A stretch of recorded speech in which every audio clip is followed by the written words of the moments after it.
So hello everyone and good evening सभी को। उम्मीद करता हूँ मेरी वॉइस प्रॉपर आ रही होगी सभी तक। एक बार कंफर्म कर देंगे फिर हम लोग स्टार्ट करते हैं आज का लेक्चर, जो कि रहने वाला है पॉलिटी का, I think third last lecture. ठीक है,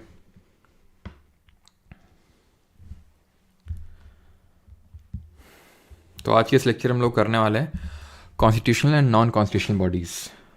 ठीक है, तो ये है आपकी कॉन्स्टिट्यूशनल बॉडीज़, ये है नॉन कॉन्स्टिट्यूशनल बॉडीज़। तो ये सारी बॉडीज़ हम करने वाले हैं, बट बिफोर दैट ये constitutional bodies non constitutional bodies होती क्या हैं उसको समझते हैं। गुड इवनिंग सभी को।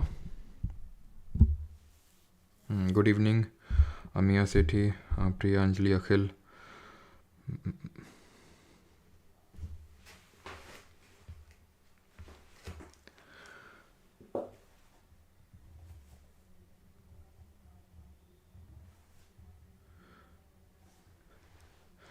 चलिए तो स्टार्ट करते हैं आज का लेक्चर। और पहले हम ये डिस्कस करते हैं कि constitutional bodies, non constitutional bodies, executive bodies ये होती क्या हैं, कितनी तरह के बॉडीज़ होती हैं, कितने तरह के निकाय होते हैं। ठीक है, अब यहाँ पे चलो, तो यहाँ पे पहले हम बॉडीज़ को समझते हैं, बॉडीज़ होती क्या।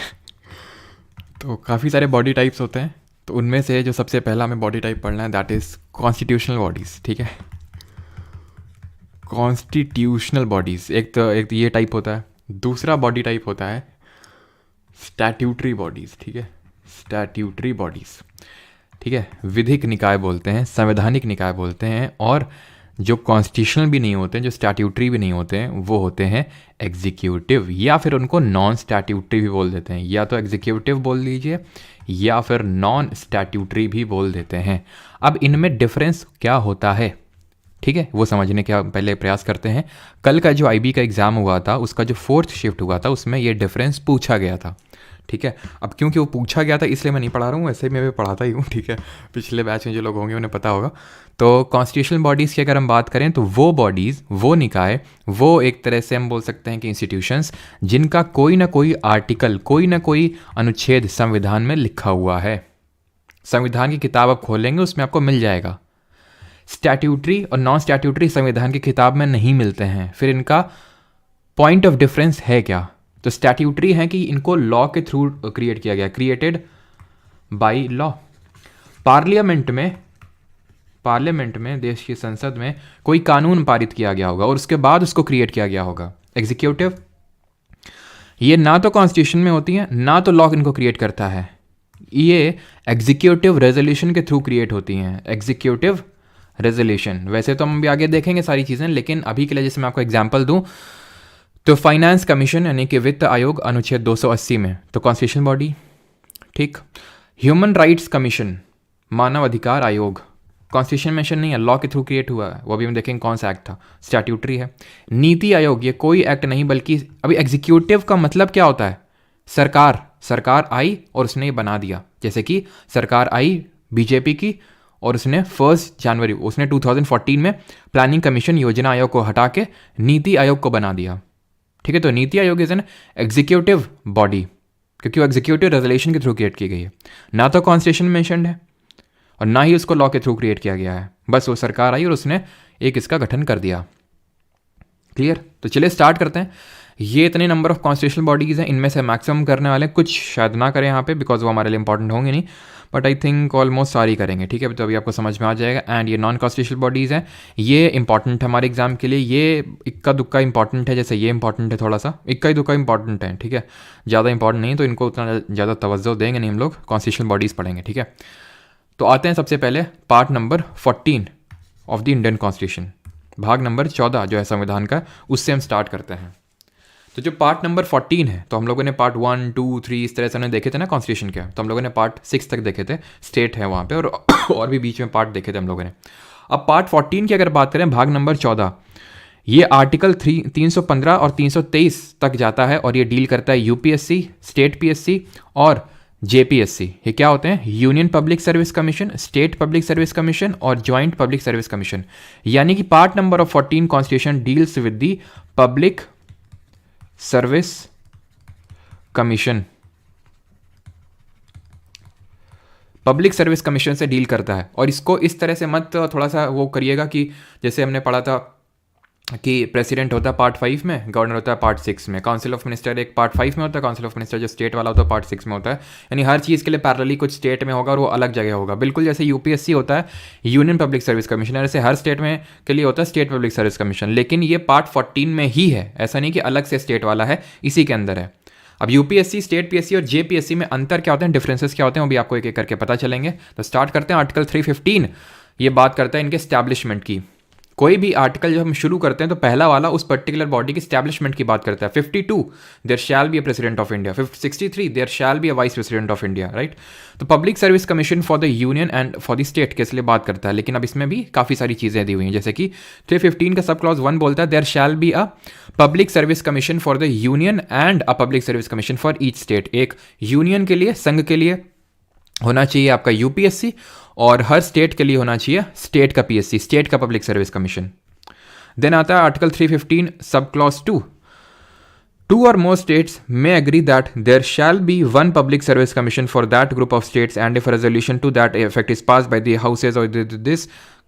इसको अगर मैं समराइज करूं तो सिंपल ये बात करता है establishment of joint public service commission, joint state public service commission, इसकी बात करता है ये आर्टिकल 315 सब क्लॉज 2।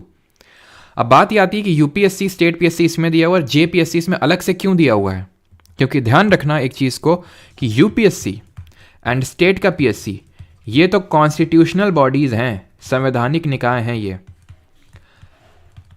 लेकिन जो जेपीएससी है that is joint public service commission, it is not a constitutional body, ये एक स्टैट्यूटरी बॉडी है। थोड़ा सा सुन के आपको आश्चर्य लग रहा होगा कि भाई ये तो लिखा हुआ है कॉन्स्टिट्यूशन में, आर्टिकल 315 सब क्लॉज 2 में लिखा हुआ है, बस इसके बारे में इसने मेंशन किया कि भाई इस तरह से अगर 2 स्टेट चाहें, 2 या 2 से अधिक राज्य चाहें, तो वो केंद्र को बोल सकते हैं कि भाई हमारे लिए एक जॉइंट सेटअप करके दे दो, हमें अलग अलग नहीं, हमें मिल के ही मज़ा आता है। तो ये ऐसा स्टेट बोल सकते हैं, जेपीएससी तो सेटअप कर दिया जाएगा, जैसे कि पंजाब और हरियाणा के लिए पहले कॉमन हुआ करता था, ठीक है। तो इसको सेटअप करने का काम प्रेसिडेंट करता है, राष्ट्रपति करता है इसको, ठीक है। तो ये हुआ एक स्टैट्यूटरी बॉडी, इसको लॉ के थ्रू एक एक्ट बनाया जाएगा और उस एक्ट के थ्रू इसको क्रिएट किया जाता है। तो स्टैट्यूटरी बॉडी हुई, विधिक निकाय हुआ ये। 316 पे आते हैं। 1 हमने देख लिया, उसमें यूपीएससी, स्टेट पीएससी, एंड 2 में क्या है, जेपीएससी।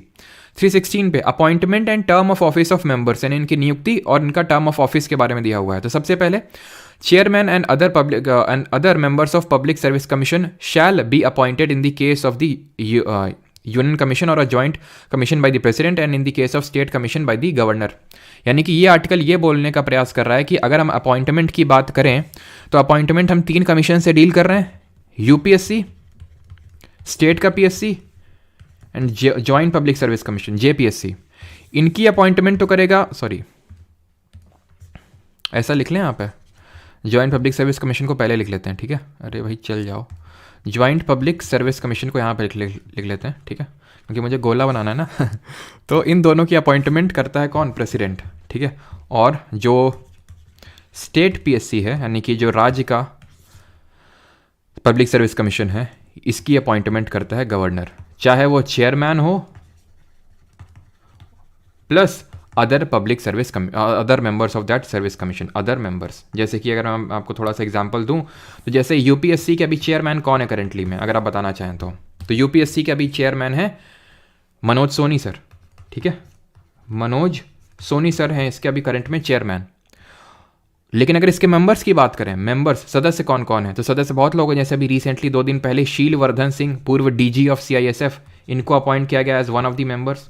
और भी बहुत सारे मेंबर जैसे प्रीति सुदान मैम हैं, ठीक है, राज शुक्ला सर हैं। तो ये जो सब लोग हैं, ये एक्चुअल में जो मनोज सोनी सर हैं, जैसे कि आपने सुना होगा यूपीएससी में इंटरव्यू, तो ये इंटरव्यू नहीं लेंगे, ठीक है, मनोज सोनी। कौन लेगा, जैसे शील वर्धन सिंह का एक बोर्ड होगा पूरा, ठीक है, प्रीति सुदान मैम का बोर्ड होगा, जो मैंने दिया था वो प्रीति सुदान मैम को दिया था, और एक सत्यवती मैम करके हुआ करती थी, तो उनका वो तो अब शायद नहीं हुआ, वो मतलब मेंबर नहीं है। अभी हम देखेंगे अगर कोई मेंबर नहीं है तो उसका क्या होगा, क्या उसको कहीं रोजगार मिलेगा कि नहीं मिलेगा वो, ठीक है। तो ये लोग क्या होता है कि इन लोग का बोर्ड होता है इस तरह से, ठीक है, मतलब जैसे आपने 12th फेल मूवी में देखा होगा उस तरह से कि भाई यहाँ पे सेंटर में चेयरमैन, लेकिन हाँ मतलब 12th फेल जितना उसमें रूम दिखाया जाता है छोटा, उससे कहीं कहीं कहीं गुना ज़्यादा बड़ा होता है, बहुत बड़ा होता है वो रूम, ठीक है। और उसमें मतलब आपको अगर लिटरली जैसे आप यहाँ बैठे हैं, ठीक है, तो सामने तो अंदर जाते हैं तो आपको अंदर जाके जब आपकी कई सारी टेबल लगी होती हैं ऐसे, तकरीबन आई थिंक 6-7 टेबल लगी होती हैं और फिर वहीं पे आपको जाके पता चलता है कि आपका ये बोर्ड है। जैसे कि वहीं पे हमें पता चला कि यहाँ प्रीति सुदान मैम का बोर्ड है या फिर सत्यवती मैम का बोर्ड है, सबका अलग अलग बोर्ड रहता है। तो उस पर्टिकुलर टेबल के जितने लोग हैं वो सिर्फ एक ही लोगों के पास जाएंगे, मतलब एक ही बोर्ड के पास जाएंगे, इस टेबल के सिर्फ एक ही बोर्ड के पास जाएंगे, फिक्स रहता है, वो वहीं पर जाके पता चलता है। ठीक है, इस तरह से होता है। तो मतलब चेयरमैन एंड अदर मेंबर्स होते हैं, तो उनकी अपॉइंटमेंट कौन करेगा? प्रेसिडेंट करेगा यूपीएससी और जॉइंट पब्लिक सर्विस कमीशन के केस में, एंड उसके केस में अगर हम बात करें स्टेट के केस में तो गवर्नर करेगा। ठीक है,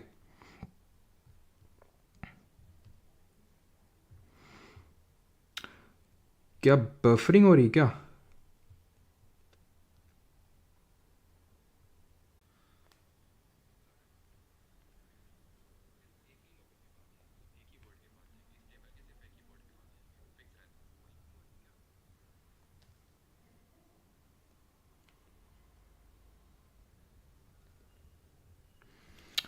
आई थिंक अभी तो प्रॉपर है सब।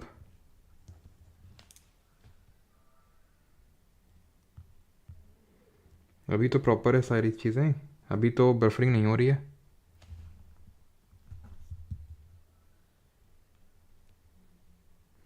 अभी आई थिंक सही है। ठीक है, और ये फालतू में स्पैम मत करो। ठीक है, कुछ लोग ये बार बार वही बनाए रहते हो। अभी कोई प्रॉब्लम नहीं है। लाइफ टाइम का मैं बता दूंगा कैसे क्या क्लियर करना है। चलो आगे बढ़ते हैं अभी।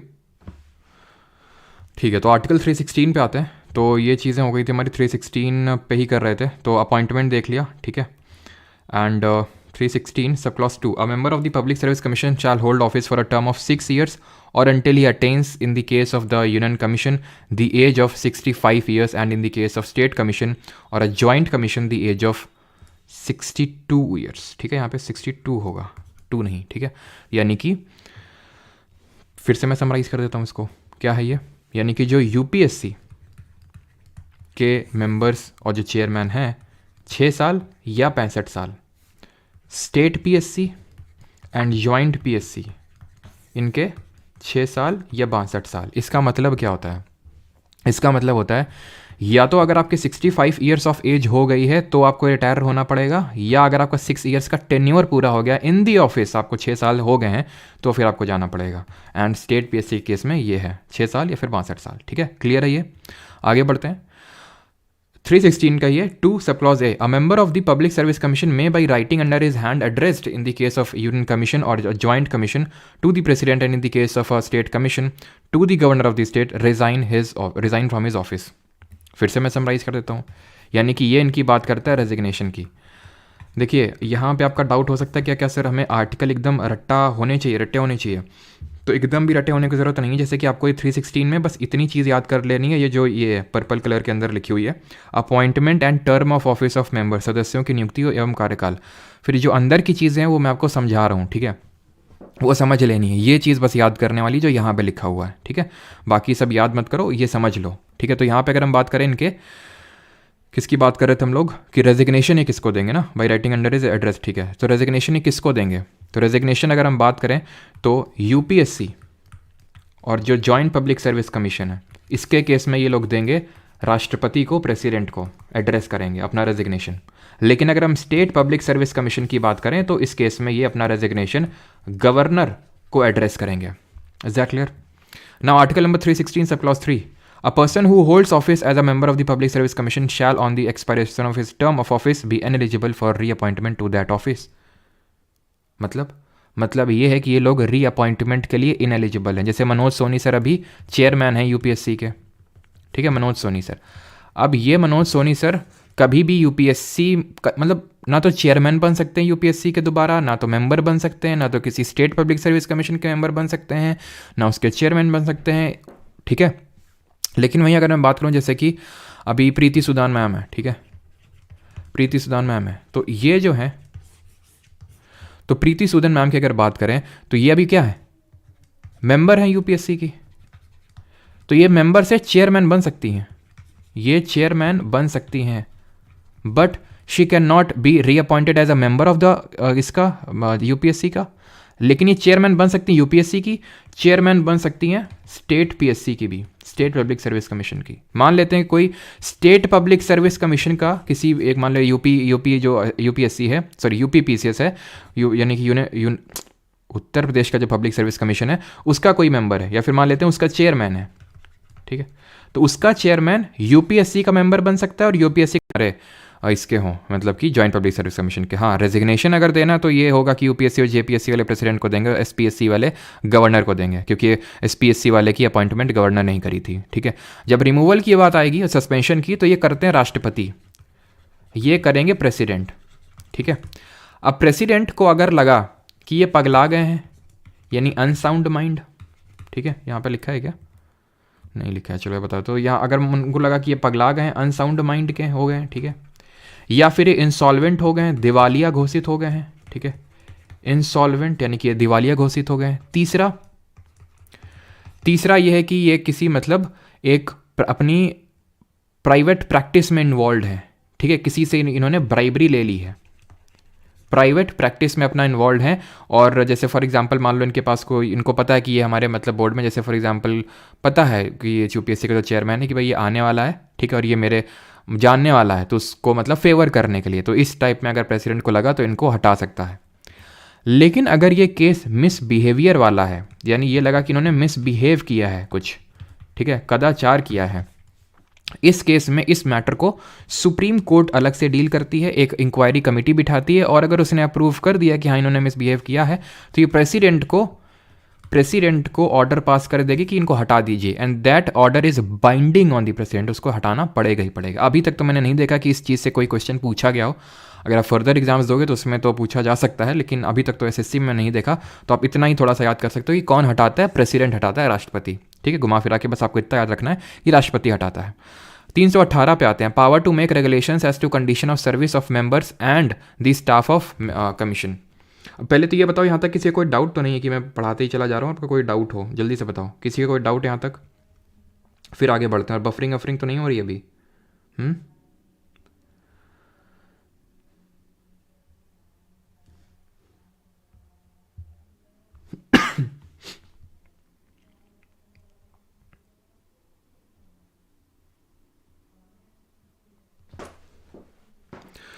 ओके कोई नहीं।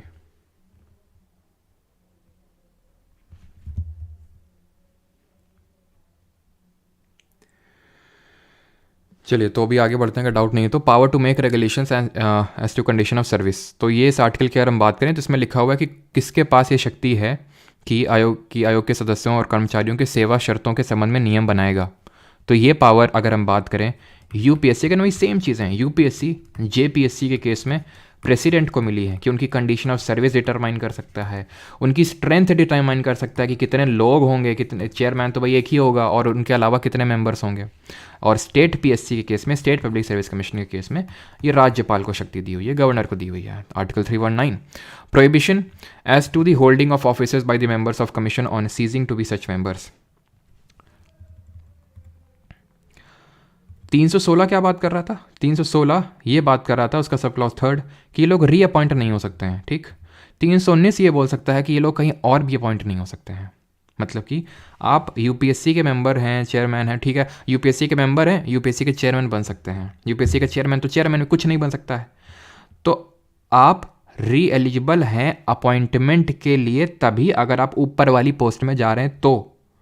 एक तो नीचे आप अपॉइंट नहीं हो सकते हैं, 316 सब क्लॉज 3, और 319 ये बोल रहा है कि यूपीएससी के अलावा या फिर पब्लिक सर्विस कमीशन के अलावा आपको कहीं एम्प्लॉयमेंट नहीं मिलेगी, यानी कि आप किसी और डिपार्टमेंट में चाहें तो वहां पे आपको एम्प्लॉयमेंट नहीं मिल सकती है, प्रोहिबिटेड है वो चीज़।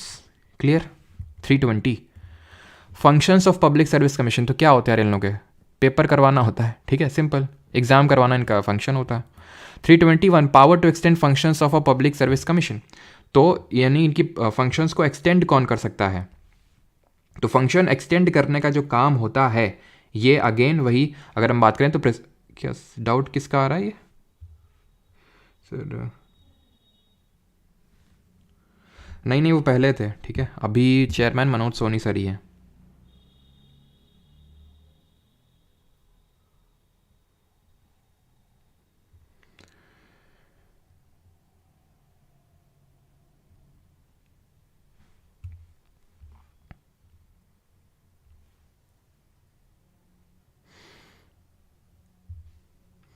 क्या कमेंट क्यों नहीं आ रही? फिर से बफरिंग हो रही क्या ये? सर इसका प्लेलिस्ट बना दो। प्लेलिस्ट बन जाएगा। यूपीएससी के member state public service commission का चेयरमैन बन सकता है। यूपीएससी का मेंबर, हाँ जीशान अख्तर, यूपीएससी का जो मेंबर है वो स्टेट पब्लिक सर्विस कमीशन का चेयरमैन बन सकता है। सर मेरे पास जीके रिकॉर्डेड बैच है, उसमें तो फिजिक्स नहीं हुआ है। कब तक होगा? परसों तक होगा। ठीक। Power to extend functions of public service commissions, तो इसके और डील कर लेते हैं। लेकिन लोक सेवा आयोग के कार्यों का विस्तार करने की शक्ति, तो अगर वो चीज़ रिलेटेड है, मान लेते हैं कि स्ट्रेंथ वगैरह से, तो वो प्रेसिडेंट ही करता है कि स्ट्रेंथ उसकी बढ़ा दिया, फिर कंडीशन ऑफ सर्विस। लेकिन और मान लो जुरिस्डिक्शन बढ़ाना उसका कि भाई ये इन लोगों के एग्जाम्स करवाता है, इसका भी एग्ज़ाम करवाना है, तो वो जो काम है वो पार्लियामेंट बाई एन एक्ट कर देगा। ठीक है, पार्लियामेंट बाई एन एक्ट। ठीक। 322 expenses of public service commissions कहाँ से बियर होंगे? ऑब्वियस सी बात है, अगर हम बात करें पब्लिक सर्विस कमीशन की, यानी कि अगर वो यूपीएससी है तो कौन बियर करेगा? Consolidated fund of India, Bharat की संचित निधि, जिसको हम डिस्कस कर चुके हैं आर्टिकल 266। अगर वो है स्टेट पब्लिक सर्विस कमीशन तो उस पर्टिकुलर स्टेट का कंसोलिडेटेड फंड से पैसा निकलेगा। अगर वो जॉइंट पब्लिक सर्विस कमीशन है तो जॉइंटली निकलेगा उन दोनों स्टेट के, फिर दोनों तीनों जितने भी स्टेट हैं उनका कंसोलिडेटेड फंड से वो जॉइंटली पैसा निकलेगा। किस रेशियो में निकलेगा वो प्रेसिडेंट डिसाइड करेगा। 323 report of public service commission, report अपनी सबमिट करते हैं ये प्रेसिडेंट को। ठीक है, ये राष्ट्रपति को अपना जो रिपोर्ट है वो सबमिट करते हैं। ठीक है। एंड 323(1) इट शैल बी, दिए तुम वही जो चीज़ मैंने आपको बताई, मतलब 323(1) के अंदर दिया हुआ कि प्रेसिडेंट को सबमिट करेंगे। And it shall be the duty of a state commission to present annually to the governor, यानी कि जो यूपीएससी वाले हैं, देखिए प्रेसिडेंट को कौन देगा?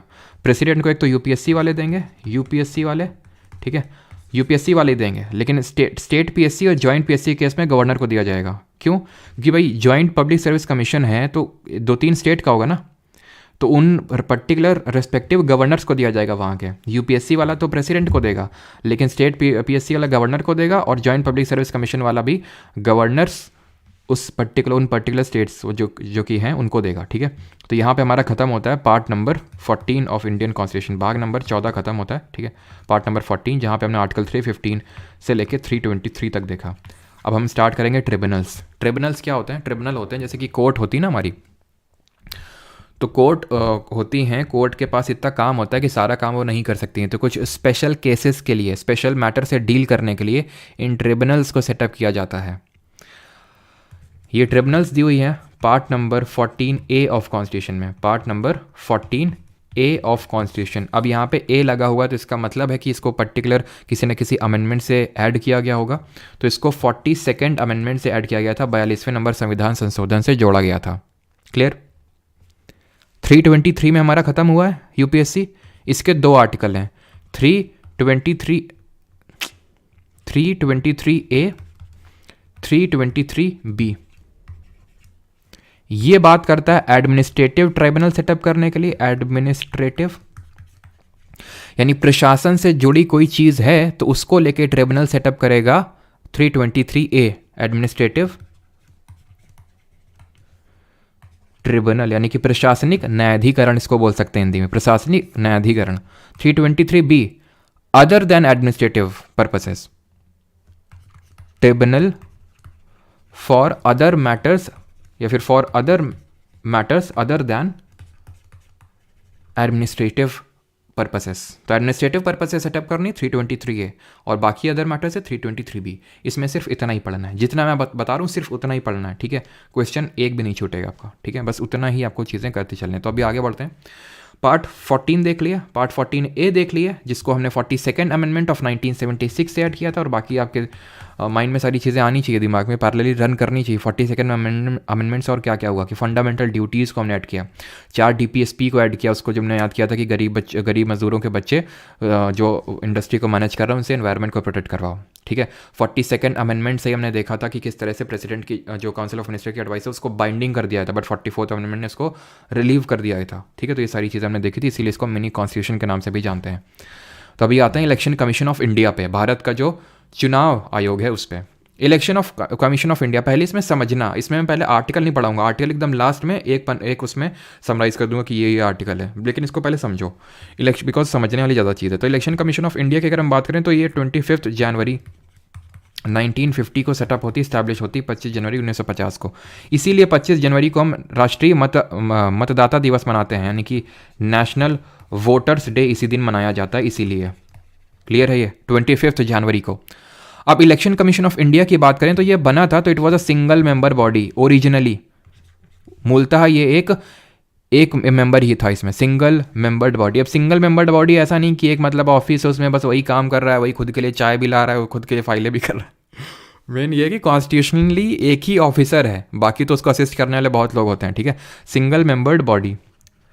लेकिन फिर हुआ क्या, 61st कॉन्स्टिट्यूशनल अमेंडमेंट हुआ, 61वां नंबर संविधान संशोधन हुआ। कब? ये हुआ 1988 में, जो कि इम्प्लीमेंट हुआ, मतलब कि हुआ तो अमेंडमेंट ये 1988 में, लेकिन एनफोर्स हुआ, लागू हुआ 1989 में। इससे किया यह गया कि वोटिंग एज जो है, जिसको कि हम अडल्ट सफरेज बोलते हैं, अडल्ट सफरेज का मतलब है कि हर 18+ वोट कर सकता है, तो जो वोटिंग एज है उसको डिक्रीज़ किया गया। डिक्रीज़ कितने से कितना किया गया? 21 से लेके 18 कर दिया गया वोटिंग एज को। पहले 21 हुआ करती थी, उसके बाद उसको 18 कर दिया गया। अब क्योंकि वोटिंग एज 3 साल से कम कर दी गई, तो बहुत लोग उस अडल्ट सफरेज में अब हिस्सा ले पाएंगे, यानी कि बहुत लोग अब इलेक्शन में हिस्सा ले पाएंगे। बहुत लोग से मेरा मतलब है वो जो 3 साल का जो एक तरह से एज कम हुआ है। तो क्योंकि काम बढ़ेगा, और क्योंकि काम बढ़ेगा इसलिए 1989 में ही इलेक्शन कमीशन ऑफ इंडिया को एक मल्टी मेंबर्ड बॉडी बना दिया गया, became a multi membered body. कितना हो गया? चीफ इलेक्शन कमिश्नर तो पहले ही था, 2 और मेंबर्स इनको दे दिए गए। बाद में इसको क्या किया गया था? डिसॉल्व कर दिया गया था, ठीक है, अब काम खत्म इस तरह से। लेकिन अभी ये परमानेंट हो चुका था, यानी कि एक चीफ इलेक्शन कमिश्नर होगा और 2 अदर इलेक्शन कमिश्नर्स होंगे। एक चीफ इलेक्शन कमिश्नर, मुख्य चुनाव आयुक्त, और 2 अदर मतलब चुनाव आयुक्त होंगे, ठीक है, जो उसको असिस्ट एक तरह से करेंगे, ठीक है। तो 1+2 का भी ये क्रिएट कर दिया गया। इसका काम क्या है? इलेक्शन कमीशन ऑफ इंडिया का फंक्शन अगर हम बात करें, फिर वर्क बात करें, तो यह है इलेक्शन कंडक्ट करवाना, टू कंडक्ट द इलेक्शंस। किसके इलेक्शंस करवाना? लोकसभा के, राज्यसभा के, विधानसभा के, विधान परिषद के, राष्ट्रपति के और उपराष्ट्रपति के, इन सब के इलेक्शन करवाता है। अब अगर ये कभी पूछ ले कि विधानसभा विधान परिषद के चुनाव कौन करवाता है, वो लिखा होगा कि election commission of India, election commission of state, तो आप स्टेट मार दोगे तुरंत। क्यों? क्योंकि भाई स्टेट का लेजिस्लेटिव असेंबली और लेजिस्लेटिव काउंसिल तो स्टेट में होते हैं, लेकिन ना, ये इलेक्शन कमीशन ऑफ इंडिया ही करवाता है।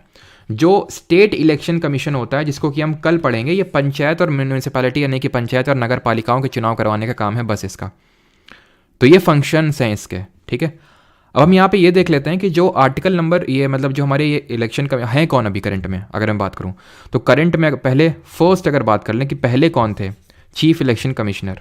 इनकी थोड़ी चर्चा कर लेते हैं, इनके बीच में कैसे संबंध हैं, कैसे रिलेशंस हैं इन तीनों के बीच में, ठीक है। तो फर्स्ट चीफ इलेक्शन कमिश्नर की अगर बात करें तो ये थे हमारे सुकुमार सेन, ठीक है, पहले chief election commissioner Sukumar Sen थे। एंड 2 अदर्स, मतलब अभी अगर बात करें तो पहले तो जब बना था तो सिर्फ सिंगल मेंबर बॉडी था, लेकिन अगर एट प्रेजेंट में बात करें तो 3 लोग हैं इसमें। एक तो चीफ इलेक्शन कमिश्नर है, CEC, ये कौन है? राजीव कुमार है। और 2 अदर इलेक्शन कमिश्नर्स की अगर हम बात करेंगे तो इसमें है एक अनूप चंद्र पांडे और दूसरे हमारे अरुण गोयल, ठीक है। तो ये 2 अदर इलेक्शन कमिश्नर्स हैं। अब बात ये आती है इनके बीच में रिलेशनशिप कैसी है। तो ध्यान रखना, अगर कभी भी कुछ भी मैटर होता है, it is decided by the majority. बस ये ध्यान रखना कि कुछ भी इनके बीच में हो गया तो उसको मेजॉरिटी से डिसाइड किया जाएगा। जैसे मान लो कि इनके बीच में लड़ाई हो गई। क्या लड़ाई हो गई? लड़ाई हो गई कि भाई आज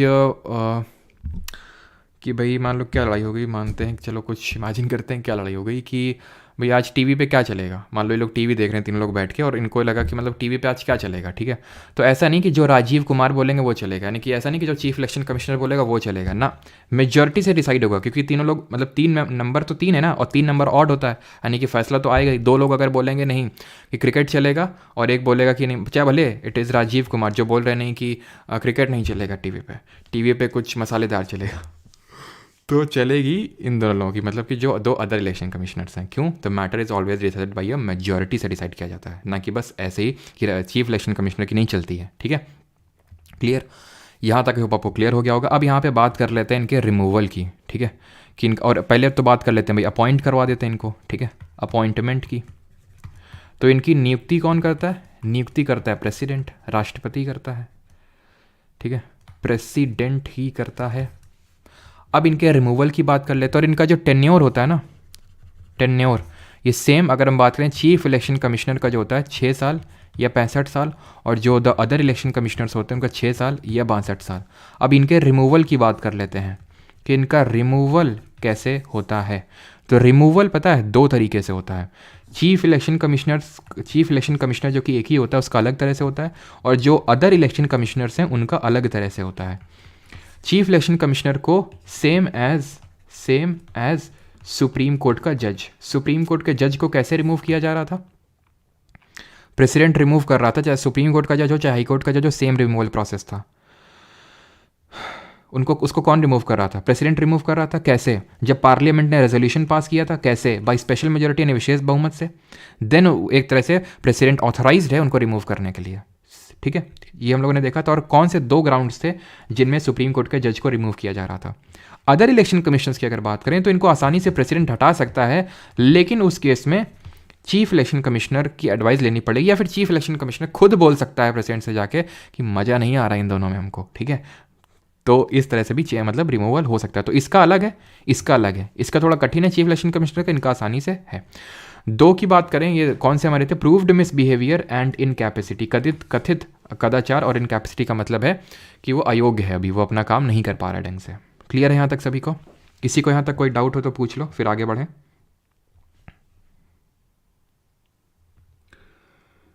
sir special majority and simple majority में क्या डिफरेंस है? हैप्पी डेजर्ट, कितने दिनों बाद क्लास ले रहे हो?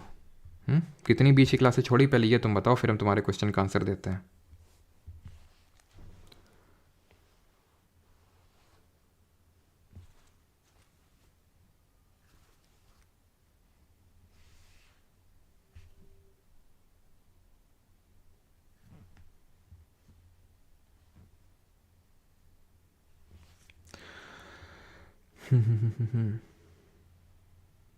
बिल्कुल स्पेशल मेजोरिटी से। चलिए तो आगे बढ़ें अभी। तो एक बार आर्टिकल्स देख लेते हैं, ठीक है। और एक चीज़ ध्यान रखना, ये लोग री एलिजिबल तो नहीं है उसी ऑफिस में इलेक्शन कमीशन के, लेकिन ये चीज़ ध्यान रखना कि इनको मतलब किसी कहीं और या अदर जगह पे एम्प्लॉयमेंट ले सकते हैं। जैसे यूपीएससी वालों की अगर बात करें तो उनका क्या था 319 में कि वो कहीं और भी एम्प्लॉयमेंट, 316 से क्लॉज 3 बोला था, वो उसी ऑफिस में रीअपॉइंट नहीं हो सकते हैं, वो यहाँ पे भी है। लेकिन ध्यान रखना वो लोग एम्प्लॉयमेंट और कहीं भी नहीं ले पा रहे थे, कहीं अदर डिपार्टमेंट में 319 ये, लेकिन ये लोग ले सकते हैं। इनके कुछ आर्टिकल्स देखते हैं। 324 superintendence direction and control of elections to be vested, ये सीजीएल मेंस में इस बार पूछ लिया, ठीक है। तो सबसे पहले तो उनके फंक्शंस की यहाँ पे बात की कि भाई इलेक्शन वगैरह करवाएंगे ये, ठीक है, जो कि हमने देख लिया है। 325 no person to be ineligible for inclusion in और to claim to be included in a special electoral roll on grounds of religion, race, caste और सेक्स। किसी को कोई मतलब स्पेशल कोई अलग से स्पेशल इलेक्टोरल रोल नहीं बनेगा कि भाई अलग से स्पेशल इनका बनेगा क्योंकि ये इनका धर्म अलग है या फिर ये बड़ी जात से आते हैं, इस तरह से। 326 elections to the house of people legislative assembly of states on is to be on the basis of universal adult suffrage, यानी कि अडल्ट सफरेज के बेसिस पे होगा, यानी कि हर जो 18+ है जिसका वोटर लिस्ट में नाम है वो वोट कर सकता है। किसका? हाउस ऑफ पीपल यानी लोकसभा का, और लेजिस्लेटिव असेंबली ऑफ स्टेट यानी कि जो विधानसभा है। बिकॉज हमें पता है उसमें डायरेक्टली हम लोग वोट करते हैं, हमने पढ़ा था डायरेक्ट इलेक्शंस होते हैं उसमें। किस हिसाब से? First past the post system के हिसाब से, first past the post system. कहाँ पे? लोकसभा और लेजिस्लेटिव असेंबली। मैंने आपको पूरा कॉन्सेप्ट समझाया था। 327 power of parliament to make provisions with respect to the elections to the legislature. Power of parliament यानी पार्लियामेंट के पास ये पावर है कि वो इनके इलेक्शंस के रिस्पेक्ट में कोई भी एक तरह से प्रोविजन बना सकता है। 328 पावर ऑफ लेजिस्लेचर, स्टेट के केस में लेजिस्लेचर बना सकते हैं। 329 bar to interference by courts in electoral matters, यानी कि इलेक्टोरल मैटर्स में कोर्ट इंटरफेयर नहीं कर सकते हैं। ध्यान रखना, इलेक्टोरल मैटर्स में कोर्ट का इंटरफेरेंस बिल्कुल भी अलाउड नहीं है। ये चीज़ इस पर्टिकुलर आर्टिकल में दी हुई है। क्लियर? तो यहाँ पे जो हमारा इलेक्शन कमीशन ऑफ इंडिया है ये भी होता है यहाँ पे खत्म, और आई होप किसी का यहाँ तक कोई डाउट नहीं होगा।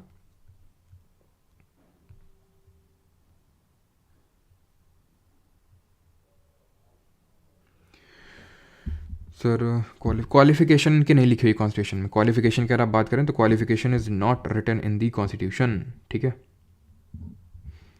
चलिए आगे बढ़ते हैं, अगर आपको क्लियर हो गया तो फिर। तो अगला है हमारा कैग। कैग क्या है? ये कैग का फुल फॉर्म होता है कॉम्प्ट्रोलर एंड ऑडिटर जनरल, नियंत्रक एवं महालेखक परीक्षक, कॉम्प्ट्रोलर एंड ऑडिटर जनरल। तो जल्दी से सभी लोग ये कमेंट में बताएंगे कि जो हमारा पार्ट 5 ऑफ कॉन्स्टिट्यूशन है उसमें कितने चैप्टर्स हैं, इसमें कितने चैप्टर्स हैं, जल्दी से बताएंगे सभी लोग पार्ट 5 ऑफ कॉन्स्टिट्यूशन में। तो पार्ट 5 ऑफ कॉन्स्टिट्यूशन में हमारे टोटल 5 चैप्टर्स हैं। 5 चैप्टर्स में क्या क्या है हम जल्दी से देखते हैं, ठीक है। 5 चैप्टर से पहले तो यूनियन एग्जीक्यूटिव के बारे में दिया हुआ है कि यूनियन एग्जीक्यूटिव का संघ की जो कार्यपालिका उसमें कौन कौन आएगा। तो हमने देखा था कि president, vice president, prime minister, council of minister और अटॉर्नी जनरल ये आएंगे, जो कि कहाँ से था 52 से लेके 78 तक था। देन मैंने पार्ट 2 में देखा था कि 79 से लेके 122 तक था, जहाँ पे डील किया जा रहा था पार्लियामेंट के बारे में मेनली, ठीक है, देश के संसद के बारे में। पार्ट 3 में अगर हम बात करें तो पार्ट 3 में हमने क्या पढ़ा था, पार्ट 3 में आर्टिकल 123 सिर्फ एक ही आर्टिकल था, वो क्या था, ऑर्डिनेंस मेकिंग का।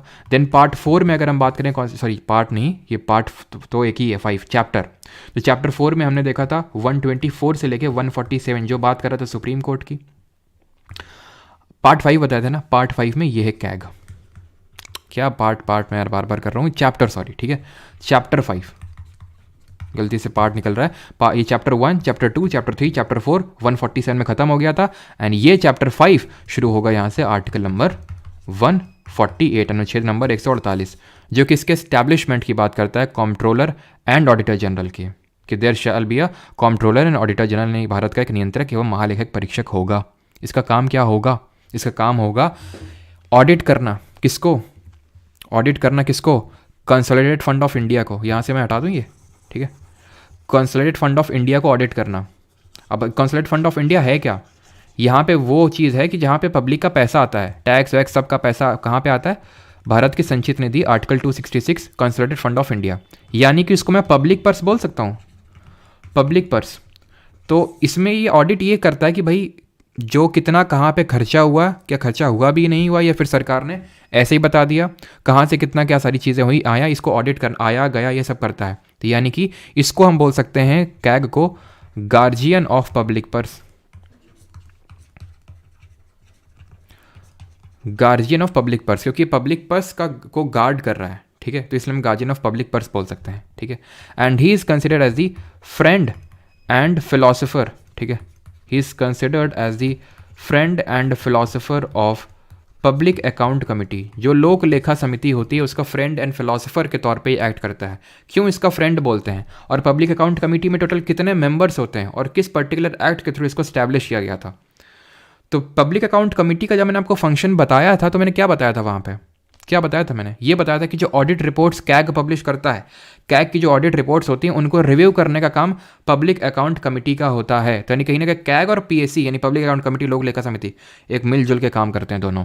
22 मेंबर्स होते हैं, 15 लोकसभा से, 7 राज्यसभा से, ठीक है। और ये हमने पढ़ा था कि गवर्नमेंट ऑफ इंडिया एक्ट जो था 1919, जिसको मॉन्टेगी चिल्स फॉर रिफॉर्म्स बोलते हैं, जो हमारा 1990 में आया था, जो कि 1921 में ये कमेटी सेटअप हुई थी, तो उसके बेसिस पे ये पर्टिकुलर कमेटी सेटअप हुई थी। कमेंट में बताइए कि सबसे बड़ी हमने जो 3 स्टैंडिंग फाइनेंशियल कमिटीज़ पढ़ी थी उनमें से कौन सी ऐसी कमेटी थी जिसमें सबसे ज़्यादा मेंबर्स थे और जिसमें कि लोकसभा से ही सारे मेंबर्स थे, राज्यसभा से एक भी मेंबर नहीं था, ये बताना है आपको। तो जो यहाँ पे आपकी स्क्रीन पे जितने भी मैंने चीज़ें लिखी हैं यही पूछेगा आपसे कैग के संबंध में, ठीक है। बाकी और भी कुछ चीज़ें देखते हैं कि अपॉइंटमेंट प्रेसिडेंट ही करता है। तो सबसे पहले तो article number 148 CAG of India की बात करता है, और 149 की अगर बात करें duties and powers of the CAG दी हुई है कि उसकी ड्यूटीज़ एंड पावर्स क्या हैं। 150 a form of accounts of the union and states, तो जो यूनियन के अकाउंट है और जो स्टेट के अकाउंट है दोनों को करता है। ऐसा नहीं कि कैग एक सेंटर में होता है और एक ऐसी पैरेलली कोई मतलब स्टेट में भी होता है, ऐसा नहीं होता है, ठीक है। 151 ये कि audit reports of union shall be submitted to president and state shall be submitted to governor, क्योंकि ये दोनों के ऑडिट करता है, यूनियन का भी और स्टेट का भी। तो जो यूनियन को ऑडिट करके राष्ट्रपति को रिपोर्ट देगा जो पार्लियामेंट के समक्ष रखेगा, एंड देन स्टेट के अगर करेगा तो वो राज्यपाल को देगा, गवर्नर को देगा। क्लियर है यहाँ तक,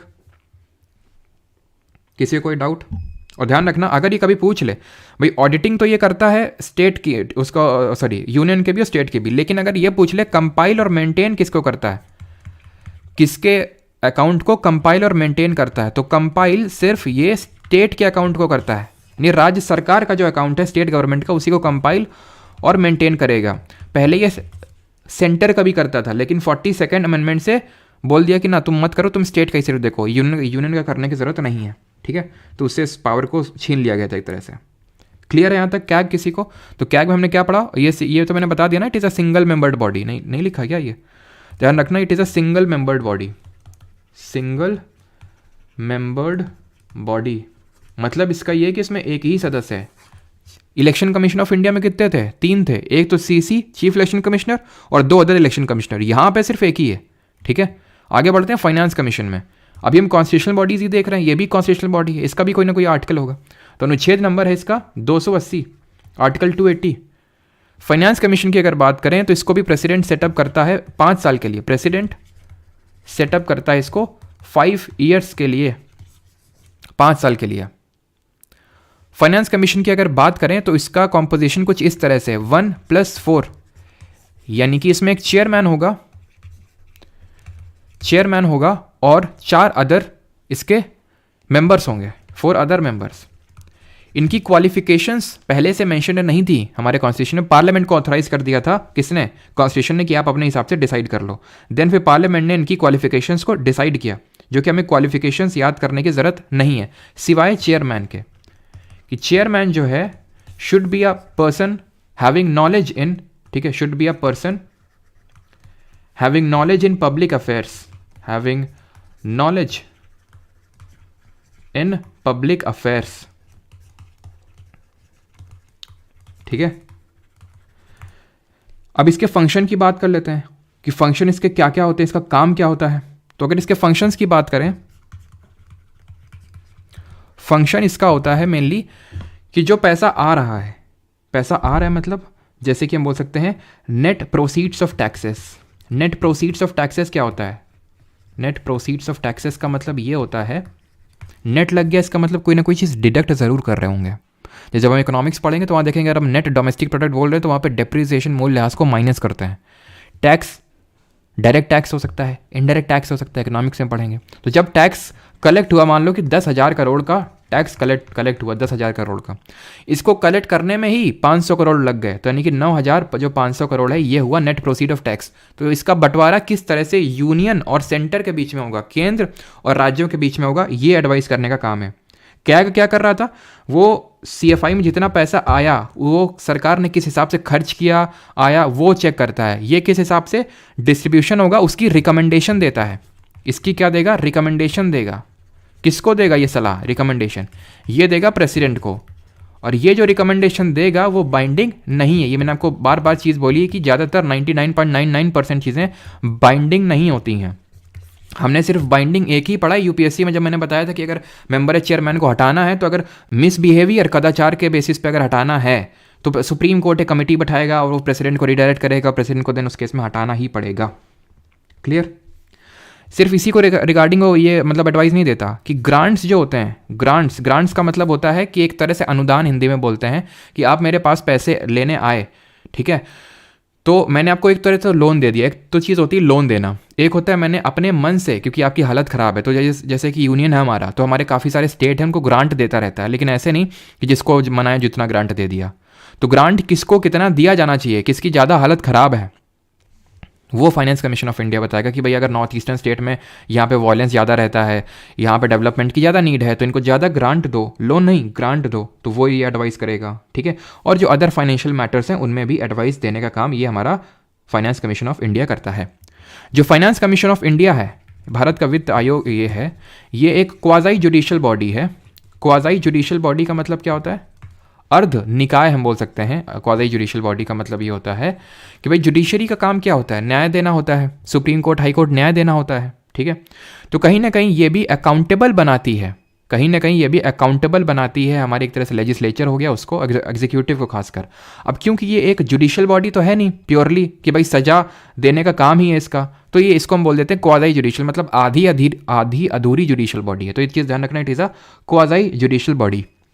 फर्स्ट फाइनेंस कमीशन जो हमारा सेटअप हुआ था उसके चेयरमैन कौन थे? केसी नियोगी, ठीक है। फर्स्ट जो फाइनेंस कमीशन बना था उसके चेयरमैन केसी नियोगी थे। और फर्स्ट के बाद अभी लेटेस्ट बना है 15th finance commission of India, जो कि अभी डिसॉल्व हो चुका है, और इसके चेयरमैन थे एनके सिंह। और अभी रिसेंटली ही पिछले हफ्ते की न्यूज़ है कि 16th फाइनेंस कमीशन के चेयरमैन भी घोषित कर दिए हैं, जो कि अपनी फंक्शनिंग स्टार्ट करेगा फ्रॉम द 1 अप्रैल 2026 से। 31 अक्टूबर 2025 से पहले इनको रिपोर्ट सबमिट करनी और यहाँ से अपनी फंक्शनिंग स्टार्ट करेंगे ये। 16th फाइनेंस कमीशन के चेयरमैन हैं नीति आयोग के पूर्व CEO और कोलंबिया यूनिवर्सिटी के पूर्व प्रोफेसर अरविंद पनगड़िया जी। ठीक है, पनगड़िया, ठीक है, अरविंद पनगड़िया। ठीक है, तो ये इसके 16th finance commission of India के चेयरमैन बने हैं। क्लियर है यहाँ तक सभी को? यहाँ पे हमारा फाइनेंस कमीशन ऑफ इंडिया भी खत्म होता है। तो क्या पढ़ना है? प्रेसिडेंट अपॉइंट करता है, 5 साल के लिए अपॉइंट करता है। कॉम्पोजिशन क्या होता है? 1+4 का होता है। Chairman should be a person having knowledge in public affairs. Recommendations देता है नेट प्रोसीड्स ऑफ टैक्सेस हो गया, ग्रांट्स के मामले में और अदर फाइनेंशियल मैटर्स पे। और ये भी ऐसा नहीं, जो हमारा कंसोलिडेटेड फंड ऑफ स्टेट है ना, यानी कि जो राज्य का एक पर्स हम बोल सकते हैं, तो उसको किस तरह से ऑगमेंट किया जाना चाहिए, उसको किस तरह से इधर उधर तोड़ा मरोड़ा जाना चाहिए, सो दैट कि जो हमारी लोकल बॉडीज़ हैं, पंचायत और म्यूनिसिपैलिटीज़, नगर पालिका, उनको भी ठीक ठाक फंड मिले, उसको लेके भी एडवाइस देता है ये। तो रिकमेंडेशंस जो होती हैं वो बाइंडिंग नहीं होती हैं, ध्यान रखना। It is a quasi judicial body होती है ये। केसी नियोगी हमारे पहले फाइनेंस कमीशन ऑफ इंडिया के चेयरमैन थे। 15th के NK सिंह थे और 16th के भी अरविंद पनगड़िया बने हैं। अब आते हैं अटॉर्नी जनरल पे, यानी कि इनको हम हिंदी में बोलते हैं महान्यायवादी। इनको क्या बोलते हैं? महान न्यायवादी बोलते हैं इनको। और ये महान न्यायवादी कौन होते हैं? ये पहली बात तो ये भी क्योंकि कॉन्स्टिट्यूशनल बॉडी है तो इनका कोई ना कोई आर्टिकल होगा। आर्टिकल नंबर, अनुच्छेद नंबर कौन सा होगा इनका? आर्टिकल नंबर 76 होगा इनका। होते कौन है ये सरकार के वकील हैं। किस सरकार के? केंद्र सरकार का वकील। He is the highest law officer of the country. जैसे कि क्या को बोल रहे थे, guardian of the public purse, उसी तरह ये highest law officer of the country, यानी कि भारत के सर्वोच्च विधि अधिकारी हैं ये। इनका काम क्या होता है? इनका काम ये होता है कि भारत सरकार के खिलाफ मान लो कि अगर कोई केस हो गया, ठीक है, तो उसको ये डील करेंगे जो हमारे अटॉर्नी जनरल हैं। या फिर मान लो कि कुछ ऐसा एक तरह से रिप्रेजेंट करना है कहीं पे सेंट्रल गवर्नमेंट को किसी कोर्ट में, तो यही रिप्रेजेंट करेंगे। अपॉइंटमेंट इनकी करता है कौन? अपॉइंटमेंट करेगा प्रेसिडेंट, राष्ट्रपति।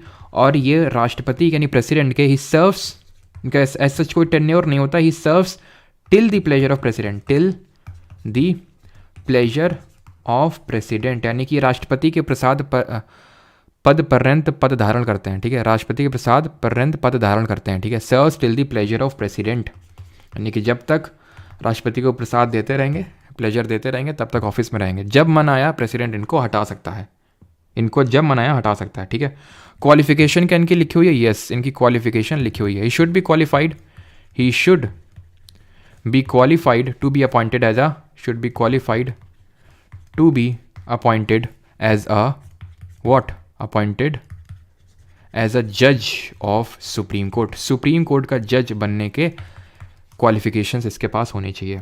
क्या होती हैं सुप्रीम कोर्ट का जज बनने की क्वालिफिकेशंस? क्या होती हैं? 5 साल या तो हाई कोर्ट में जज रहा हो, या 10 साल हाई कोर्ट में एडवोकेट रहा हो, या फिर बताइए इसके अलावा क्या है? जल्दी से बताइए इसके अलावा क्या क्वालिफिकेशंस है। फिर अगर हम बात करें कि इसके सैलरी और कंडीशन ऑफ सर्विस कौन डिटरमाइन करता है? चाहे सैलरी हो चाहे कंडीशन ऑफ सर्विस हो, ये सब डिटरमाइन करने का काम होता है देश के राष्ट्रपति का, दैट इज प्रेसिडेंट का काम होता है कि इनकी सैलरी और कंडीशन ऑफ सर्विस को डिटरमाइन करेगा। और यहाँ पे और के बाद होगा, ये should be a distinguished jurist in the opinion of president, जो कि हाई कोर्ट के केस में नहीं होता है। ठीक, अगर हम बात करें तो काम तो मैंने आपको बता दिया कि ये मतलब गवर्नमेंट ऑफ इंडिया को रिप्रेजेंट करते हैं, सुप्रीम कोर्ट हो गया और हाई कोर्ट हो गया। व्हाट ही शुड नॉट, तो ही शुड नॉट होल्ड, ये मैं बता देता हूँ एज सच, मतलब आपके नोट्स में भी मिल जाएगा, खुद जो खुद से नोट बना रहे हैं वो नोट कर लेंगे, बहुत ज़्यादा इंपॉर्टेंट नहीं है। ठीक है, थोड़ा सा लंबा इसलिए मैं लिख नहीं रहा हूँ। That is, he should not hold a brief against the government. Brief against the government का मतलब ये है कि भारत सरकार के खिलाफ ही ना कुछ रिप्रेजेंट करने लगे हैं। ठीक, तो भारत सरकार के वकील होके ही भारत सरकार के खिलाफ कुछ ना बोलने सकें। और he should not defend accused person, कोई अगर मान लो गिल्टी है किसी चीज़ का, पक्का पता है कि इज अक्यूज्ड, तो उसको ये एक तरह से डिफेंड नहीं करेंगे। ठीक है, and he is not a full time council of a government, not a full time council. Not a full time council का मतलब ये है कि ये पार्ट टाइम जॉब में है, यहाँ से निकलेंगे, प्राइवेट प्रैक्टिस कर सकते हैं, ये कहीं पर भी जाकर कर सकते हैं, क्योंकि ये फुल टाइम काउंसिल नहीं है पूर्णतः। ऐसा नहीं कि एक बार आ गए तो फिर कुछ कर ही नहीं सकते हैं। ठीक है, यानी कि that mean I can say that he is not debarred from private legal practice, from private legal practice से ये डिबार्ड नहीं है और ये प्राइवेट लीगल प्रैक्टिस कर सकते हैं। जिस तरह इनको ये होते हैं सेंट्रल गवर्नमेंट के लिए एक वकील होता है अटॉर्नी जनरल यानी कि महान्यायवादी, उसी तरह, और ध्यान रखना इनको असिस्ट करने के लिए कुछ होते हैं सॉलिसिटर जनरल। ये जो सॉलिसिटर जनरल्स होते हैं ये इसको असिस्ट करने के लिए होते हैं, लेकिन solicitor general not a constitutional body, यानी कि संविधान में इनके बारे में नहीं लिखा हुआ है, सिर्फ अटॉर्नी जनरल के बारे में लिखा हुआ है, ये सिर्फ असिस्ट करने का काम करते हैं। सिमिलरली हर स्टेट में होता है, हर राज्य में होता है एडवोकेट जनरल, ये है आर्टिकल नंबर 165 सकता है। ठीक है, देन इसके बाद हम बढ़ते हैं जो छोटे मोटे से हमारे कॉन्स्टिट्यूशनल बॉडीज़ है। जो इंपॉर्टेंट वाली हैं, जो मेजर वाली वो हमारी ख़त्म हो चुकी हैं, अब छोटी छोटी हैं। ठीक है, 2 2 3 3।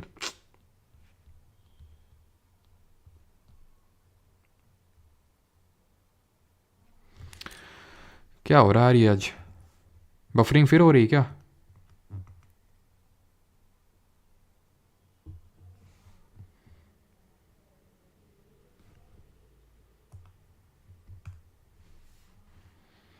नेटवर्क कनेक्शन तो यार यहाँ पे लाइव दिखा रहा है, सॉरी मतलब एक्सीलेंट दिखा रहा है। नेटवर्क कनेक्शन तो एक्सीलेंट दिखा रहा है, फिर भी क्यों प्रॉब्लम हो रहा है?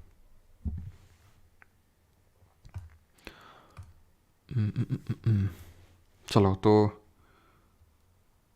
भाई ये क्या चलो तो यहाँ पे एडवोकेट जनरल की अगर बात करें तो मैंने आपको ये बताया जिस तरह से, ये तो बता समझ गए होगा ना, सॉलिसिटर जनरल होता है अटॉर्नी जनरल को असिस्ट करने के लिए, और ये कॉन्स्टिट्यूशन में मेंशन नहीं है, नॉट अ कॉन्स्टिट्यूशनल बॉडी। इसी तरह हर स्टेट में होता है एडवोकेट जनरल, ये हाईएस्ट लॉ ऑफिसर स्टेट का होता है, यानी हर राज्य का सर्वोच्च विधि अधिकारी होता है, एक यूपी का अलग, एमपी का अलग, यानी कि एक हर राज्य का सर्वोच्च एक वकील होता है, ठीक है, एडवोकेट होता है, उसका नाम है एडवोकेट जनरल, आर्टिकल नंबर 165 में। बस और मैंने यहाँ पे कुछ नहीं बताया।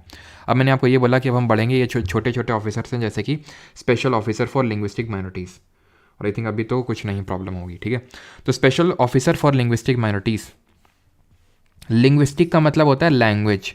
जरा फिर इसी बात पे ये बता दो कि which was the first linguistic state of India, यानी कि भाषा के आधार पे बनने वाला भारत का पहला राज्य कौन था? तो जो भाषाई माइनॉरिटीज़ हैं, अल्पसंख्यक हैं, उनके लिए एक स्पेशल ऑफिसर होता है, कॉन्स्टिट्यूशनल पोजीशन क्रिएट करी गई थी by the 7th constitutional amendment of 1956। ये वाला भी अमेंडमेंट बड़ा इंपॉर्टेंट है, अभी फिर से आएगा, ये हम देखेंगे। ठीक है, तो ये जो पर्टिकुलर अमेंडमेंट है, इस ऑफिस को क्रिएट किया गया था किस पर्टिकुलर आर्टिकल और किस पर्टिकुलर पार्ट में? तो भाग number 18 of the constitution, part number 18 of the constitution and article number 350B, अनुच्छेद नंबर 350B में इसके बारे में मेंशन्ड है। क्लियर है यहाँ तक? पार्ट जो है ना, लास्ट क्लास में मैं सारे समराइज करूँगा, ट्रिक के साथ बता दूंगा, तो पार्ट 6 तक तो सबको याद होंगे, अच्छे से रट गए होंगे, बाकी के जो पार्ट हैं मैं सारे आपको याद करा दूंगा ट्रिक। ठीक है, तो ये चीज़ याद हो गई आप, मतलब ये बस इसमें इतना ही पढ़ना है, 7th अमेंडमेंट पार्ट कौन सा है और आर्टिकल कौन सा है। ठीक है, CVC CBI रुको, तो पहले ये कर लेते हैं, national commission for SCs and national commission for STs। जैसे कि लिंग्विस्टिक माइनॉरिटीज़ के लिए एक कमीशन बना हुआ है, ऐसे SC शेड्यूल कास्ट और शेड्यूल ट्राइब के लिए भी हमारे कमीशन बने हुए हैं, बैठे हुए हैं। पहले क्या हुआ करता था, कमीशन नहीं हुआ करता था, ये एक ऑफिसर हुआ करता था, नेशनल कमीशन मतलब ऑफिसर फॉर शेड्यूल्ड कास्ट हुआ करता था। ठीक है, ऑफिसर हुआ करता था। देन 65th अमेंडमेंट ने क्या किया, और सिर्फ एक तरह से हम बोल सकते हैं कि मतलब इन दोनों के लिए होता था, फिर इसने ऑफिसर वर्ड को रिप्लेस करके, फिर हम बोल सकते हैं कि 65th अमेंडमेंट ने ऑफिसर को रिप्लेस करके कमीशन बना दिया, यानी कि कमीशन ये कब बने, 65th अमेंडमेंट से बने। और ये जो कमीशन है, जो पहले नेशनल कमीशन फॉर ये SC और ST एक ही में पड़ा हुआ था, एक ही में डला हुआ था, किस आर्टिकल में डला हुआ था, आर्टिकल नंबर 338 में डला हुआ था, ये अनुच्छेद नंबर 338 में डाला हुआ था। देन 89th अमेंडमेंट किया गया 2003 में, और इस 89th अमेंडमेंट ने क्या किया, इसको बाइफर्केट कर दिया, इसको अलग अलग कर दिया, नेशनल कमीशन फॉर SC को अलग कर दिया और नेशनल कमीशन फॉर ST को अलग कर दिया। ये आर्टिकल नंबर 338 में ही रहा और ये आर्टिकल नंबर 338A में चला गया, यानी कि मैं ये बोल सकता हूं कि 89th अमेंडमेंट ने नेशनल कमीशन फॉर ST को क्रिएट कर दिया, राष्ट्रीय जो आयोग है शेड्यूल ट्राइब के लिए उसको क्रिएट कर दिया, क्योंकि ये तो पहले से एग्जिस्ट कर रहा था। ठीक, इसमें और क्या याद करना है, इसमें बस इतना याद करना है। फंक्शन क्या होगा, सिंपल, SCs और STs के जो राइट्स हैं उनको प्रिजर्व करेंगे, कि कोई मतलब कहीं और कुछ इनके खिलाफ तो नहीं हो रही चीज़ें, तो ये लोग अपनी आवाज़ उठाते हैं। ये कॉन्स्टिट्यूशनल होंगे, क्यों, क्योंकि आर्टिकल मेंशन्ड इनका कॉन्स्टिट्यूशन में, इसलिए कॉम्पोजिशन की अगर बात करें तो वो इंपॉर्टेंट नहीं है, भले मैं बता देता हूँ लेकिन इंपॉर्टेंट नहीं है। कॉम्पोजिशन में होता है चेयरमैन प्लस एक वाइस चेयरपर्सन होगा, फिर vice chairman and 3 other members होंगे। और ये जो नेशनल कमीशन फॉर एससी है, ये एससीज के राइट्स को तो देखता ही है, प्लस इसको एंग्लो इंडियंस का भी कार्यभार दे दिया गया कि भाई तो एंग्लो इंडियंस को भी देख लेना थोड़ा सा यार। तो एंग्लो इंडियन का अलग से नहीं बनाए, ये उनका मतलब यही देखता है, ठीक। नेशनल कमीशन फॉर बीसीज मतलब बैकवर्ड क्लासेस, ठीक है। तो इनके लिए पहले कमीशन एग्जिस्ट नहीं करता था, देन इनका भी पहले एक्चुअल में ये एक स्टैट्यूटरी बॉडी हुआ करता था, यानी कॉन्स्टिट्यूशनल नहीं होता था। देन उसके बाद एक अमेंडमेंट हुआ हमारा, कौन सा 102nd अमेंडमेंट, जिससे कि इसको क्रिएट किया गया 2018 में और इसको एक कॉन्स्टिट्यूशनल बॉडी बनाया गया। किस आर्टिकल में है ये? आर्टिकल नंबर 338A में ख़त्म किए थे वहाँ पे, तो यहाँ पे 338B हो जाएगा, ठीक है। 338B में, 338 में SC, 338A में ST और BC 338B में, क्लियर। अब यहाँ पे रुक जाओ जरा, NHRC नहीं है क्या इसमें?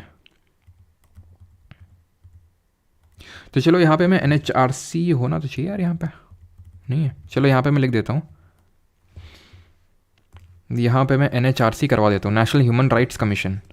जिस तरह मैंने नेशनल कमीशन फॉर एससीज देखा, एसटीज देखा, ऐसे अब NHRC national human rights commission देख लेते हैं। ये एक नॉन कॉन्स्टिट्यूशनल है और ये एक स्टैट्यूटरी बॉडी है। अब स्टैट्यूटरी है मतलब इसका कोई आर्टिकल नहीं होगा कॉन्स्टिट्यूशन में, स्टैट्यूटरी है मतलब इसका कोई एक्ट होगा जिसके थ्रू इसको क्रिएट किया गया, and that act is protection of human rights act.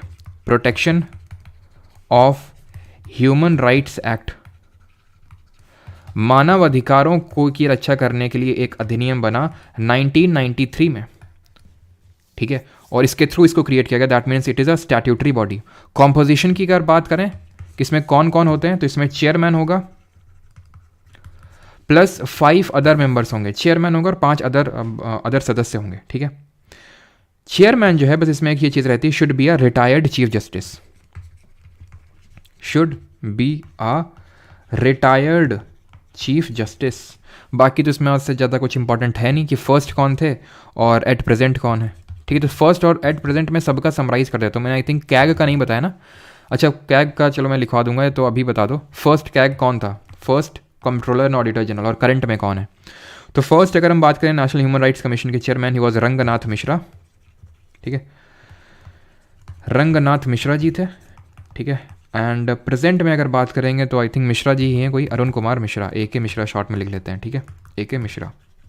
First CAG की अगर बात करेंगे तो V नरहरी राव थे, ये मैंने अटॉर्नी जनरल बता दिया था आपको, अटॉर्नी जनरल भी नहीं बता था ना, चलो वो भी लिखवा देता हूँ मैं, V नरहरी राव। और करंट में हमारे कैग कौन है? करंट में हमारे गिरीश चंद्र मुर्मू। इलेक्शन कमीशन का मैंने बता दिया था ना, और फाइनेंस कमीशन का भी बता दिया था। अटॉर्नी जनरल का चलो यहाँ पे लिख लो, पहले थे कौन? MC सेतलवाद, ध्यान रखना फर्स्ट कौन थे, और करंट में कौन है जरा बताइए जल्दी से? MC सेतलवाद, और करंट में है R वेंकट रमणी। अगर मौजूदा समय में बात करेंगे तो इसके मतलब अटॉर्नी जनरल है R वेंकट रमणी, क्लियर।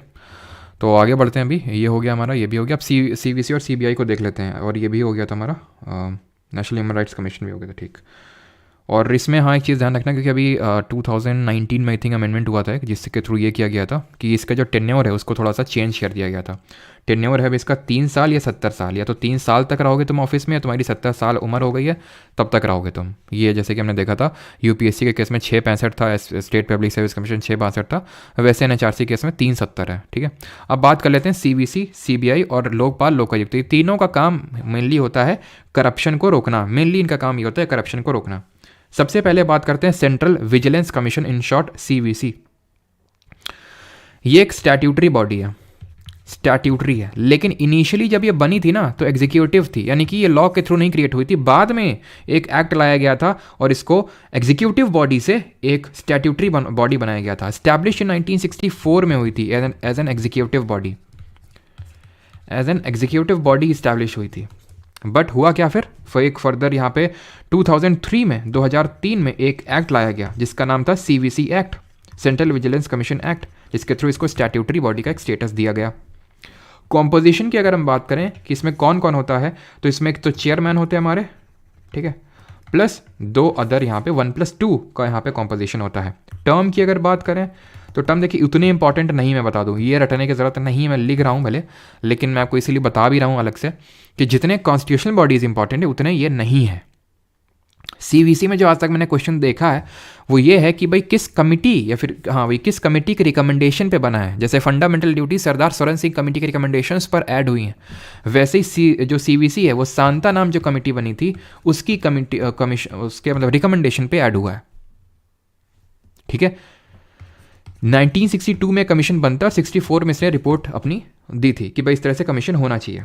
ना सिर्फ सीवीसी बल्कि जो हमारा अगला इंस्टीट्यूशन है CBI, central bureau of investigation, ये भी सांता नाम कमेटी के रिकमेंडेशन पे ही सेटअप हुआ था।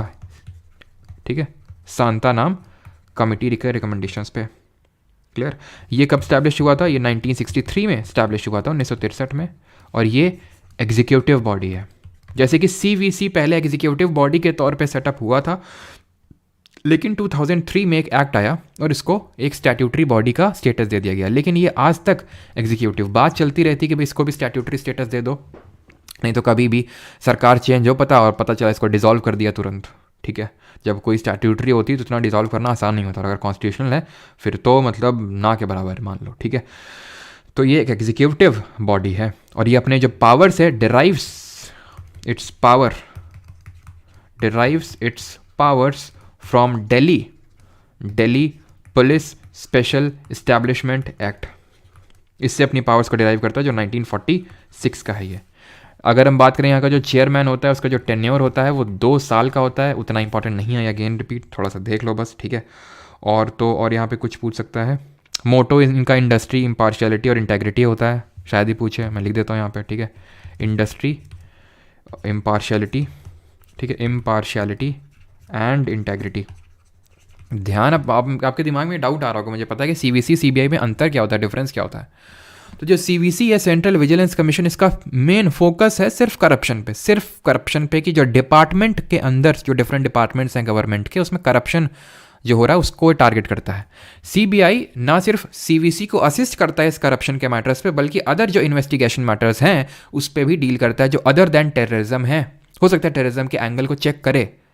ठीक है, तो सीबीआई का ये काम होता है। जैसे कि उड़ीसा में ट्रेन हादसा हुआ था तो वहाँ पे सीबीआई इंक्वायरी, कोई भी कुछ भी बड़ा कांड होता है देश में, सीबीआई इंक्वायरी की मांग करने लगते हैं।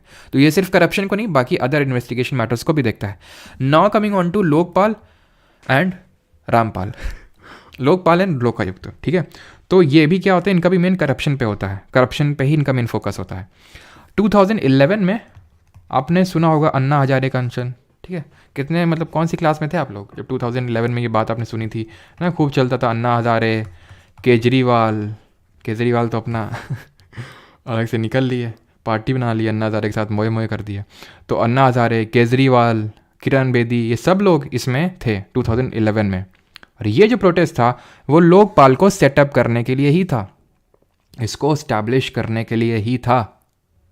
लोकपाल लोकायुक्त की बात करें तो ये एक तरह का ओम्बड्समैन सिस्टम है, जो कि स्वीडन में सबसे पहले ओरिजिन हुआ था। इसका एक तरह से बोल सकते हैं सबसे पहले ओरिजिनेट यहाँ पे हुआ था ये कॉन्सेप्ट कि लोकपाल, जो इसको मतलब एक बाद में LM सिंघवी करके हुए एक इंडियन, उन्होंने इसको लोकपाल बोला, लेकिन इंटरनेशनली इसको ओम्बड्समैन के नाम से जाना जाता। तो हम बोल सकते हैं एक तरह का ओम्बड्समैन है, LM सिंघवी ने इसको नाम दिया था। तो ये ओम्बड्समैन क्या होता है? ओम्बड्समैन होता है कि भाई जो करप्शन डिपार्टमेंट में हो रहा है उसको रोकता है। सर अभी तो सीवीसी को भी बताया था। लोकपाल जो है इसकी कोई लिमिटेशंस नहीं है, प्राइम मिनिस्टर तक ये इंक्वायरी बिठा सकता है। लोकपाल के इतने पावर होते हैं। अच्छा, लोकपाल और ये लोकायुक्त में अंतर क्या होता है? लोकपाल जो होता है ये सेंटर के लिए होता है, लोकायुक्त हर स्टेट के लिए होता है, हर राज्य के लिए होता है। ठीक, एडमिनिस्ट्रेटिव रिफॉर्म कमीशन एक बना था, ARC। ठीक है, अगर आप में से कोई यूपीएससी का फर्दर प्रिपरेशन करेगा तो आपको ARC रिपोर्ट्स पढ़नी पड़ेंगी वहाँ पे। तो एडमिनिस्ट्रेटिव रिफॉर्म कमीशन बना 1960 में। इसने सबसे पहले बार बोला किस तरह से लोकपाल लोकायुक्त होना चाहिए। 2011 में इस तरह से खूब भयंकर ही हमने देखा किस तरह से हुआ था। अगर आपने उस टाइम न्यूज़ थोड़ी बहुत देखी होगी तो पता नहीं आप कितने छोटे थे। ठीक है, तो ये हुआ था। एंड देन 2013 में एक एक्ट आया था। ठीक है, 2013 में इसको लेके एक एक्ट आया था, लोकपाल एंड लोकायुक्त एक्ट 2013। तो एक मतलब इसका हम बोल सकते हैं कि ये भी एक तरह की स्टैट्यूटरी बॉडी ही है, एंटी करप्शन अथॉरिटी है। इसकी अगर हम कॉम्पोजिशन की बात करें, जगह की थोड़ी सी शॉर्टेज हो रही है, कोई नहीं, ये ARC को मैं हटा देता हूँ यहाँ पे, ठीक है, ऊपर लिख दूंगा मैं, ठीक है, वैसे भी उतना इंपॉर्टेंट नहीं है, इसको भी हटा देता हूँ मैं। तो ये जो होता है पर्टिकुलर राज्यों के लिए होता है, स्टेट्स के लिए होता है, ठीक है। और यहाँ पर लिख देता हूँ ARC 1960 के थ्रू इस्टेब्लिश हुआ था। इसके कॉम्पोजिशन की अगर बात करें तो लोकपाल की बात करूँ, 1+8 का होता है, यानी एक चेयरमैन 8 अदर मेंबर्स होते हैं, ठीक। ये जो 8 अदर मेंबर्स हैं, आधे तो इसमें आएंगे should be judicial members, 50% should be judicial members. Judicial members का मतलब है कि भाई जुडिशरी से आने चाहिए, यानी कि सुप्रीम कोर्ट, हाई कोर्ट, यहाँ से आने चाहिए। और जो 50% यानी कि जो बाकी के हैं from SC ST OBC minority section से आने चाहिए, ठीक है, फ्रॉम SC होने चाहिए, ST होने चाहिए, माइनॉरिटी होने चाहिए, ठीक है, या फिर OBC भी यहाँ पे इंक्लूड कर सकते हो। तो यहाँ से ये होने चाहिए 50% मेंबर्स। क्लियर है यहाँ पे इतनी चीज़। अपॉइंटमेंट की अगर बात करेंगे, प्रेसिडेंट करेगा, लेकिन प्रेसिडेंट ऐसा नहीं सिर्फ अकेले कर देता है। जिस तरह कोर्ट्स में हमने देखा था जजेस का अपॉइंटमेंट होता है, प्रेसिडेंट करता है, और कॉलेजियम होता है एक जजेस का, और कॉलेजियम जो रिकमेंडेशन देता है वो प्रेसिडेंट फिर फॉलो करता है। उसी तरह प्रेसिडेंट यहाँ पे एक प्रेसिडेंट होती है, और प्रेसिडेंट होता है जो अपॉइंट करता है, बट एक कमिटी की रिकमेंडेशन के बाद करता है। वो कमिटी में कौन कौन होता है, वैसे तो प्राइम मिनिस्टर, चेयरमैन, जैसे अभी हमने पीछे पढ़ा था CBI CVC NHRC, इसमें भी कमिटी बनती हैं कि भाई प्राइम मिनिस्टर होगा उसमें चेयरमैन, लीडर ऑफ अपोजिशन होगा, मिनिस्टर ऑफ होम अफेयर होगा। वो हमें पढ़ने की ज़रूरत नहीं है अपने SSC एग्जाम के लिए, वो हमारे लिए इंपॉर्टेंट नहीं है बिल्कुल भी। अपॉइंटमेंट यहाँ पे प्रेसिडेंट करेगा। फर्स्ट लोकपाल अगर पूछ ले, हमारे देश के पहले लोकपाल कौन थे, वो पिनाकी चंद्र घोष थे। 2019 में ये पहले बने थे, इनको अपॉइंट किया गया था, एक्ट तो 2013 में ही आ गया था।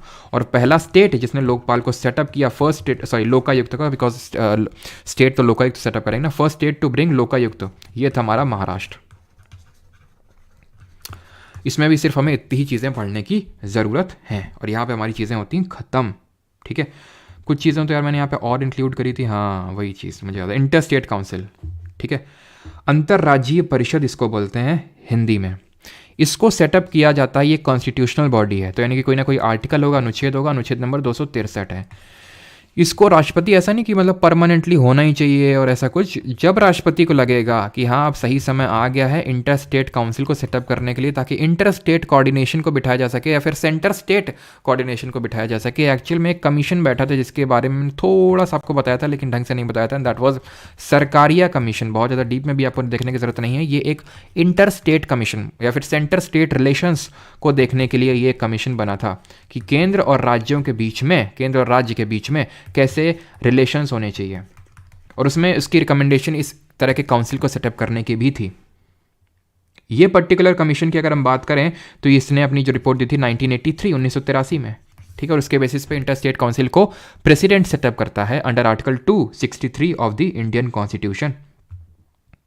क्लियर यहां तक। अब इंटर स्टेट काउंसिल के कॉम्पोजिशन की बात कर लें, कौन कौन होता है यहाँ पे। तो कॉम्पोजिशन की अगर हम बात करें तो इसमें एक तो प्राइम मिनिस्टर होंगे, इसके कौन, चेयरमैन होंगे प्राइम मिनिस्टर इसके, ठीक है। सारे राज्यों के सीएम ऑल स्टेट्स, और वो यूटीज जहां पे यूटीज विद लेजिस्लेटिव असेंबली है। जैसे अभी कौन कौन सी दो, बताओ जल्दी से, कौन सी दो यूटीज हैं जहां पे लेजिस्लेटिव असेंबली आपको देखने को मिलेगी। Plus 6 ministers of cabinet rank, जिनको 6 मिनिस्टर ऑफ कैबिनेट रैंक जिनको कि प्रेसिडेंट नॉमिनेट करेगा, सॉरी प्राइम मिनिस्टर नॉमिनेट करेगा। 6 minister of cabinet rank nominated by prime minister, जिनको जिनको प्रधानमंत्री नामित करेगा। क्लियर है। ये लेजिस्लेटिव हमारी कहाँ पे, दिल्ली एंड पुडुचेरी में है, ठीक है। तो कॉम्पोजिशन भी हमने इसका देख लिया, और इसमें हमें सिर्फ इतनी ही चीज़ें देखने की ज़रूरत है। देन आते हैं जोनल काउंसिल पे। जोनल काउंसिल की अगर बात करें तो जोनल काउंसिल ये मतलब कॉन्स्टिट्यूशनल नहीं है, दीज आर स्टैट्यूटरी है ये। दैट इज़ इनको एक एक्ट के थ्रू क्रिएट किया गया है, और वो एक्ट कौन सा है, वो है states reorganisation act, states reorganisation act of 1956। याद आ रहा है आपको, 7th अमेंडमेंट, जिसके थ्रू इस एक्ट को बनाया गया था, उसकी रिकमेंडेशंस के बाद स्टेट्स रीऑर्गेनाइजेशन एक्ट ऑफ 1956। इसका भी मेन जो काम होता है वो एक तरह से सेंटर और स्टेट के बीच के रिलेशंस को सही या फिर कोऑपरेटिव फेडरलिज्म को बढ़ाने के लिए होता है। फेडरलिज्म का मतलब समझते हैं ना, सेंटर स्टेट के बीच में एक तरह से रिलेशनशिप को बताता है वो। तो जोनल काउंसिल की अगर बात करें तो ये मतलब इसने बोला था सेटअप करने के लिए, इसलिए स्टैट्यूटरी है ये। और टोटल 5 जोनल काउंसिल एग्जिस्ट करती हैं। North zonal council, north zonal council जिसमें नॉर्थ इंडिया के स्टेट आएंगे, साउथ इंडिया के आएंगे, western zonal council, eastern zonal council, और नॉर्थ ईस्टर्न की जो जोनल काउंसिल है, और एक सेंट्रल जोनल काउंसिल भी होती है। नॉर्थ ईस्टर्न की अलग से सेटअप होती है। मैं क्या कहना चाह रहा हूँ, north, south, east, west, centre, 5 zonal council हो गई जो इसके बेसिस पे सेटअप होती है। लेकिन जो नॉर्थ ईस्ट की जोनल काउंसिल होती है उसका अलग से एक्ट है। नॉर्थ ईस्ट की जोनल काउंसिल के लिए अलग से एक्ट है, एक्ट ऑफ 1972। वो भी स्टैट्यूटरी है लेकिन उसका अलग से एक्ट है, ये एक्ट से वो नहीं बनी है। बस बात खत्म। लेकिन अभी बात थोड़ी सी बाकी है। बात ये है कि इसका जो चेयरमैन होता है, इंटर स्टेट काउंसिल में चेयरमैन प्रधानमंत्री होता है, बट यहाँ पे चेयरमैन होता है देश का गृह मंत्री, होम मिनिस्टर यहाँ पे चेयरमैन होता है। बस इतनी चीज़ें याद रखनी, और बाकी इसके कॉम्पोजिशन से आपको कोई लेना देना नहीं होना चाहिए, ठीक है। और यहाँ पे हमारी चीज़ें होती हैं ख़त्म। थोड़ा सा अगर आप कहें तो मैं नीति आयोग के बारे में बता देता हूँ, चलो फाइनली, ठीक है। हमने कोई भी अभी तक एक ऐसी बॉडी नहीं पढ़ी जो कॉन्स्टिट्यूशनल भी ना हो, स्टैट्यूटरी भी ना हो, और वो बॉडी है ये NITI Aayog, national institute for transforming India, इसका फुल फॉर्म है। इसको स्टैब्लिश किया गया था 1 जनवरी 2015 को by an executive resolution. Executive resolution का मतलब है कि सरकार बदली, बीजेपी सरकार आई, उसने क्या किया, उसने इस पर्टिकुलर ऑर्गेनाइजेशन को, इंस्टीट्यूशन को सेटअप कर दिया। किसको रिप्लेस करके?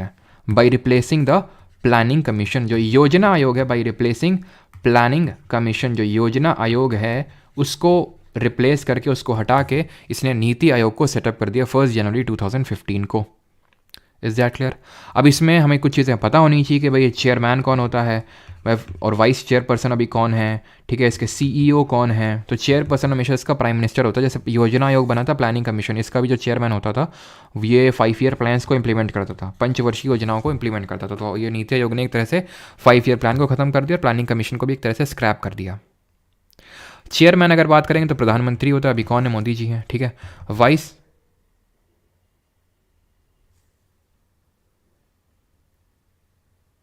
ठीक है, वाइस चेयरपर्सन की अगर बात करें तो सुमन बेरी,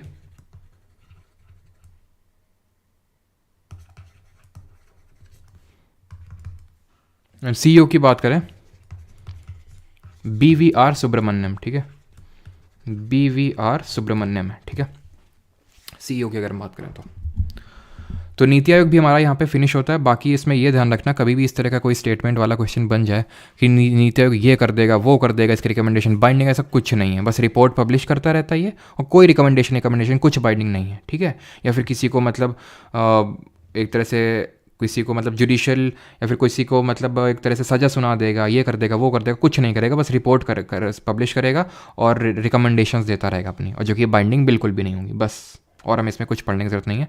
अब बढ़ते हैं क्वेश्चंस की तरफ, ठीक है।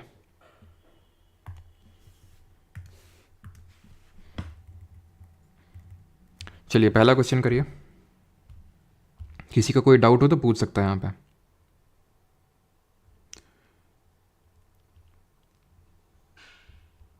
क्या फिर से बफरिंग हुई क्या? ज्ञान देता है, बिल्कुल थिंक टैंक है, बिल्कुल अमिया सेठी ने सही बोला, थिंक टैंक है वो, बस सोचता रहता है। कैसी रिपोर्ट सर? लावण्य त्रिपाठी, कैसी रिपोर्ट? जैसे कि स्वच्छता सर्वेक्षण इंडेक्स, जैसे कि मान लो कि कौन कितना क्लीन है वो इंडेक्स दे दिया, ठीक है, कहाँ पे पॉल्यूशन ज़्यादा है वो इंडेक्स दे दिया, ठीक है। तो वो मेन इसके काम होता है।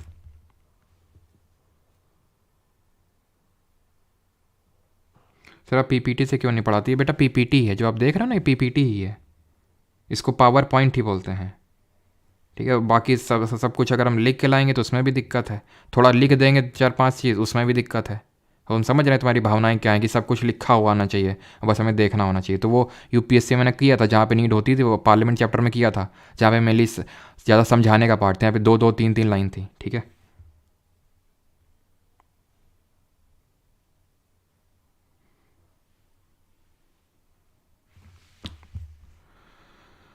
चलिए तो सर आज जल्दी करवा दूँ, मुझे शादी में जाना है। Attorney general of India is appointed by, बच्चों बस सभी लोग जल्दी करेंगे, ठीक है। भाई को शादी में जाना है, ठीक है, वो इंतज़ार कर रहा होगा उसका कोई वहाँ पे, या अगर भाई को किसी का इंतज़ार होगा तो जल्दी करना है। भारत के अटॉर्नी जनरल की नियुक्ति कौन, किसके द्वारा की जाती है? तो ये करता है प्रेसिडेंट। किसी की भी नियुक्ति हो, इसका उसका सबका नियुक्ति कौन करेगा? तेरा फैजल, प्रेसिडेंट करेगा, ठीक है। Article number 76, not a full time council can do private practice. Should be qualified to be appointed as a supreme court का जज, प्लेजर ऑफ प्रेसिडेंट तक सर्व करता है, असिस्ट कौन करते हैं, सॉलिसिटर जनरल, ठीक है, and is the what highest law officer of the India. Question number second, article 76 of the constitution of the India deals with the office of the, किसके साथ डील करता है, ठीक, आर्टिकल 280, आर्टिकल 315 से 323, article 324 से लेके 329, part election commission part 15, UPSC part 14। Who is known as the first officer of the country, highest law officer, first law officer कौन होगा, अटॉर्नी जनरल होगा, ठीक है। असिस्ट कौन करेगा, ये करेंगे, कॉन्स्टिट्यूशन मेंशन नहीं है। Fourth, who among the following holds his or her office during the pleasure of president. अब प्लेजर के बारे में मैंने आपको चीज़ बताई थी कि जिसका भी रिमूवल का प्रोसीजर मेंशन नहीं है कॉन्स्टिट्यूशन में, उसका प्लेजर लिख दिया है कि भाई प्लेजर इसको देते रहना है प्रेसिडेंट को हमेशा। कैग का तो सेम है सुप्रीम कोर्ट के जज की तरह, सेम है सुप्रीम कोर्ट का जज। चीफ इलेक्शन कमिश्नर का भी ऐसा ही है, अदर इलेक्शन कमिश्नर्स का अलग है। स्पीकर ऑफ लोकसभा, इसको तो हाउस ही हटाता है बाई इफेक्टिव मेजोरिटी, प्रभावी बहुमत से। आंसर क्या होगा, अटॉर्नी जनरल को हमेशा क्या देते रहना है, प्लेजर देते रहना। The CAG of India acts as the chief accountant and auditor of, और दी किसके लिए चीफ अकाउंटर और ऑडिटर के तौर पे एक्ट करता है, union government, union state government या फिर neither union nor state government. तो यहाँ पे सही आंसर की अगर हम बात करेंगे तो ऑप्शन नंबर बी सही आंसर होगा, यूनियन एंड स्टेट गवर्नमेंट, ठीक है। बट ये कंपाइल और मेंटेन किसके अकाउंट को करता है, तो कंपाइल एंड मेंटेन अगर हम बात करेंगे तो सिर्फ स्टेट गवर्नमेंट के अकाउंट को करता है। He is the guide and philosopher of which committee, term कितना होता है, and guardian of public purse होते हैं ये। आर्टिकल नंबर 148 इसके इनके एस्टैब्लिशमेंट की बात करता है, देन 151 तक ये जाते हैं। तो ये गाइड एंड फिलोसोफर है पब्लिक अकाउंट कमेटी के, ठीक है। एंड और क्या पूछा था, 6 साल या 65 साल इनका टर्म हो जाएगा। Question number 6, which of the following is one of the articles of the constitution of India that mentions the CAG of India. तो कौन सा है आर्टिकल जो कैग को मेंशन करता है, कंट्रोलर एंड ऑडिटर जनरल को मेंशन करता है। भाई 132 तो देख चुके हैं, भाई क्या है इसमें जरा बताइए। अभी पिछले लेक्चर में देखा था हम लोगों ने, 352 को भी उससे पिछले लेक्चर में देखा था, जल्दी से बताइए। और 156 का भी जल्दी से बताइए क्या है। तो आंसर क्या होगा, आंसर होगा ऑप्शन नंबर डी 148। तो 352 नेशनल इमरजेंसी, राष्ट्रीय आपातकाल, 132 appellate jurisdiction of supreme court in certain cases, और 156 का आप बताएंगे जल्दी से, किससे एसोसिएटेड है, गवर्नर से एसोसिएटेड है, राज्यपाल से एसोसिएटेड है ये। Which of the following articles of the constitution of India deals with the duties and powers of the CAG, duties and powers of the CAG से कौन डील करता है। तो 148 बोलता है कि भाई ये कैग होना चाहिए, 149 उसकी ड्यूटीज़ के बारे में बताता है, ठीक है, उसकी एक तरह से क्या ड्यूटी होंगी, उसके कर्तव्य क्या होंगे। 8th नंबर क्वेश्चन है, CAG of India is appointed by, appointment इसकी उसकी सबकी अपॉइंटमेंट कौन करेगा रे तेरा, फैजल, ठीक है। Controller and auditor general of India is a friend and guide of, किसका फ्रेंड और गाइड होता है ये फ्रेंड एंड गाइड होता है पब्लिक अकाउंट कमेटी का, option number D. What is the period of appointment of the CAG of India, period of appointment क्या होता है, ऑप्शन आपके सामने, जल्दी से आंसर करिए, भाई को शादी में भी जाना है। ऑप्शन नंबर सी 6 ईयर्स और 65 ईयर्स। कहाँ है, शादी वाले चले तो नहीं गए अभी, है ना, हाँ, तो तुम्हारे लिए सिर्फ जल्दी करवा रहे हैं। चलो, तो अगला क्वेश्चन है 11, the CAG of India is, तो कैग कैसा है, 2 member body, 3 member body, single या फिर 6 मेंबर। तो हमने देखा था भाई 3 मेंबर बॉडी तो हमारा इलेक्शन कमीशन ऑफ इंडिया है, ठीक है। और फाइनेंस कमीशन ऑफ इंडिया कितना मेंबर्ड बॉडी है, आंसर इसका होगा single membered body, option number C, ठीक है। फाइनेंस कमीशन ऑफ इंडिया 1+4 होता है, नहीं कि 5 मेंबर्ड बॉडी होता है।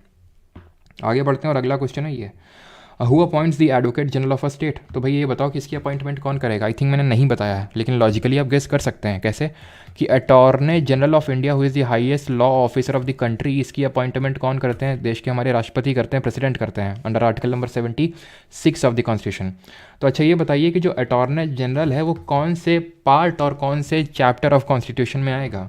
एडवोकेट जनरल ऑफ इंडिया की बात करें तो article number 165 part 6 of constitution, और इनकी अपॉइंटमेंट गवर्नर करेगा, ऑब्वियस सी बात है, इनको गवर्नर को प्लेजर देते रहना है, जैसे प्लेजर नहीं दिया गवर्नर इनको रिमूव कर सकता है। और ये हमारे आएंगे बिकॉज आर्टिकल 76 है, तो part number 5 and chapter number कौन सा होगा, ये पहला ही होगा, ठीक है, बिकॉज 52 से लेकर 78 तक दिया हुआ है आपका चैप्टर 1 में, तो ये 76 आर्टिकल है, तो ये चैप्टर 1 में ही आएगा। तुमको पॉइंट्स दिया advocate general of a state, तो वही थोड़ा ये वही सेम क्वेश्चन रिपीट है। अगला क्वेश्चन है ये 14th, advocate general is appointed by which of the following articles of the constitution, किस अनुच्छेद के तहत इसकी नियुक्ति होती है। तो 161 के तहत क्या होता है जरा बताइए। तो आंसर क्या होगा, ऑप्शन नंबर बी 165। तो ये 161 के तहत गवर्नर क्या करता है, गवर्नर का पार्डनिंग पावर है, यानी कि इसकी क्षमा शक्तियों के बारे में दिया हुआ। गवर्नर का पार्डनिंग पावर प्रेसिडेंट के पार्डनिंग पावर से कैसे अलग था कि प्रेसिडेंट डेथ सेंटेंस को पार्डन कर सकता है जो कि गवर्नर नहीं कर सकता है, और प्रेसिडेंट कोर्ट मार्शल के थ्रू अगर कोई सेंटेंस मिला तो उसको वो कर सकता है, पार्डन कर सकता है, बट गवर्नर नहीं कर सकता है। बाकी सारी चीज़ें सेम है। 15th article 263 of the constitution related to the establishment of, तो अनुच्छेद 263 किसके स्थापना से संबंधित है? CHSL 2022। तो ये है interstate council. Backward class commission 338B, election commission of India 324। State का इलेक्शन कमीशन कल देखेंगे जब हम पंचायत और म्यूनिसपैलिटी पढ़ेंगे। 16th which of the following articles of the constitution provides for the appointment of a finance commission, तो यानी कि जो वित्त आयोग होता है उसके स्थापना की बात कौन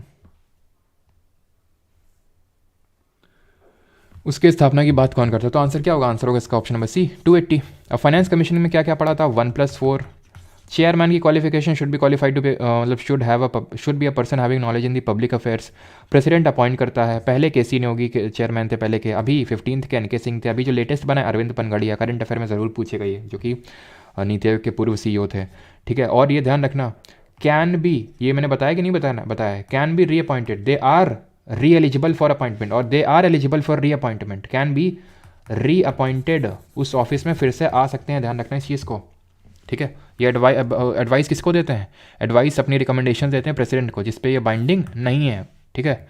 15th finance commission has been constituted by the president of India for a period of, तो यूजुअली जो फाइनेंस कमीशन होता है ये सेटअप होता है या फिर अपनी रिकमेंडेशन 5 साल के लिए देता है ये, ठीक है। तो ऑप्शन नंबर डी सही आंसर होगा 5। क्वेश्चन नंबर 18 हो गई है हमारा। The finance commission of India is required to make recommendations to the, किसको रिकमेंडेशन देता है ये? तो रिकमेंडेशन देता है प्रेसिडेंट को, जिसपे ये बाइंडिंग नहीं है। CGL 21 जुलाई 2023। 18th who was the first finance commission of India? Rajneesh music world, Saumya Das authentic, Surabhi, Nancy music world, सबका सही है। चलिए, तो अगर हम बात करें यहाँ पे तो हुआ the first finance commission of India, तो केसी नेगी थे। सांता नाम कौन थे जिनके रिकमेंडेशंस पे central vigilance commission, central bureau of investigation setup हुआ था, ठीक है। ये तो अभी फाइनेंस इलेक्शन कमीशन के एक चेयरमैन है हमारे। और राज मन्नार ये कमीशन बना था, PV Raj Mannar commission, I think Tamil Nadu, हाँ तमिलनाडु गवर्नमेंट ने बनाया था सेंटर स्टेट रिलेशंस के लिए। जैसे कि सरकारिया कमीशन है 1983 में, जैसे पुंछी कमीशन है सेंटर स्टेट रिलेशंस के लिए 2007 में कमीशन बना था, वैसे ही इन दोनों से भी पहले बना था Raj Mannar. Who presided over the 15th finance commission of India? CGL 21 जुलाई 2023। किसने प्रेसाइड किया? तो अभी हमने देखा ये थे हमारे NK सिंह। 14th वाले के थे ये YV रेड्डी थे, ठीक है। Which of the following statements are correct regarding the UPSC? जल्दी से इसको पढ़िए और बताइए कौन सा सही है। सॉरी, ये UPSC नहीं है, आई थिंक फाइनेंस कमीशन है, आई थिंक वहाँ पे क्वेश्चन में UPSC लिख दिया, बट है फाइनेंस कमीशन।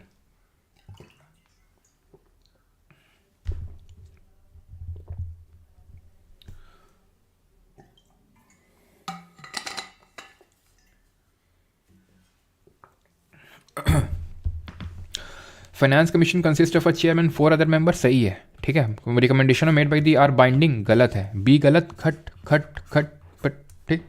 तो article 280 of the constitution talks about the recommendation, नहीं, ये इसके एस्टैब्लिशमेंट की बात करता है, रिकमेंडेशंस की बात नहीं करता ये। 21 विच of the following constitutional body was established on 25 जनवरी 1950? तो कौन सी बनी थी? ये है आपका CSF HCM SI steno and constable 2023 में पूछा गया, ठीक है। तो यहाँ पे अगर हम बात करें तो कौन सा मतलब कॉन्स्टिट्यूशनल बॉडी है? तो फाइनेंस, अच्छा 25 जनवरी, तो ये इलेक्शन कमीशन, तो इसीलिए तो हम 25 जनवरी को क्या मनाते हैं? नेशनल वोटर्स डे मनाते हैं, राष्ट्रीय मताधिकार दिवस मनाते हैं, ठीक है। 22 the election commission of India is watch dog, देखता हुआ कुत्ता ही क्या देख रहा है भाई? Of free and fair election, okay ठीक है, फ्री एंड फेयर इलेक्शंस को देख रहा है। Of the constitution of India provides for its establishment, तो कौन सा आर्टिकल है जो इसके एस्टैब्लिशमेंट की बात करता है? तो कौन सा आर्टिकल है ये? तो article number 324, option number B. ये तो किसकी बात कर रहा था? प्रेसिडेंट रूल की बात कर रहा था। 324 किसकी बात कर रहा था? 324 बात कर रहा था किसकी?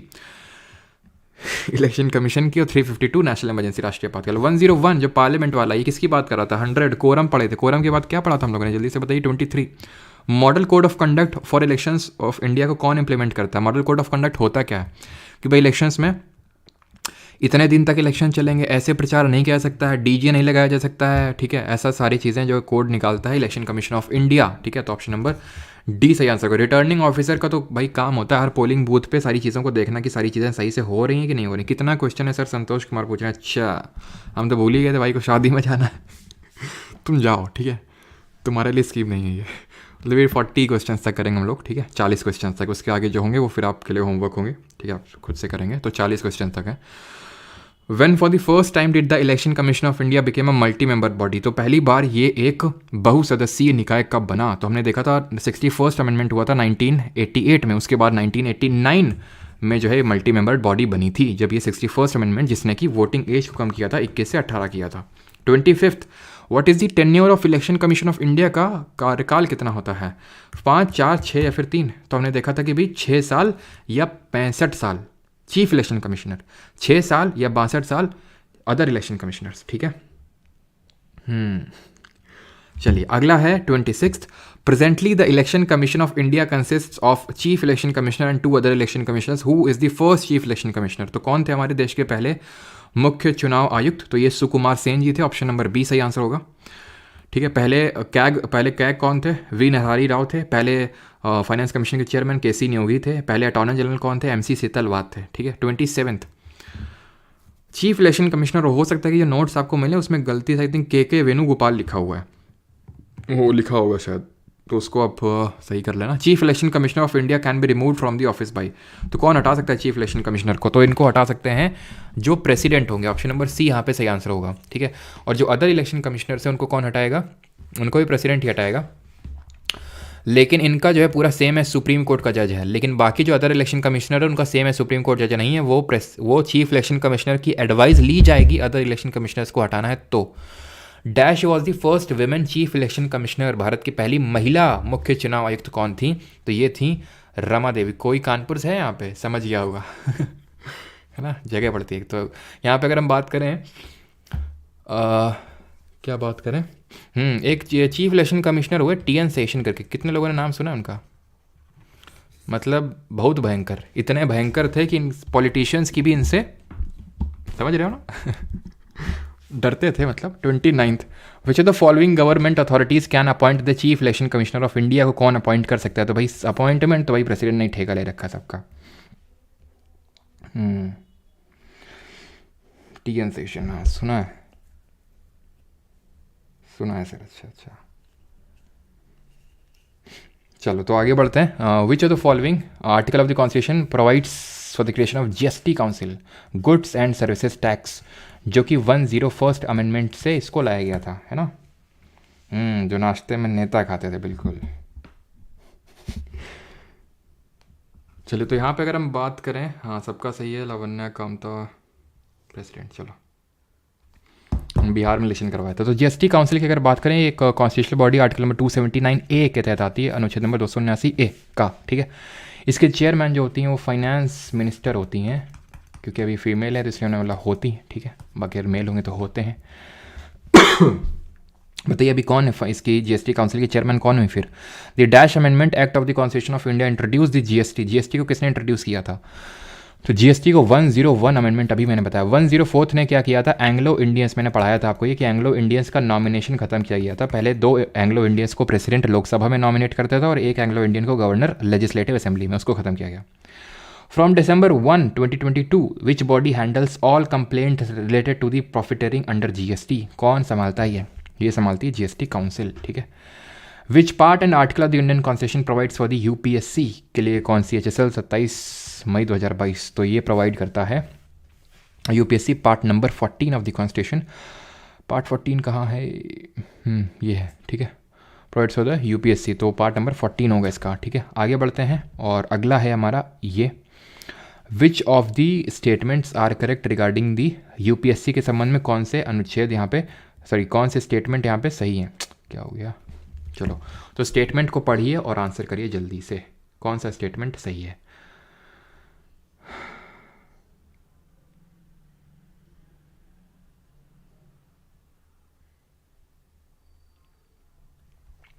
Sir cheese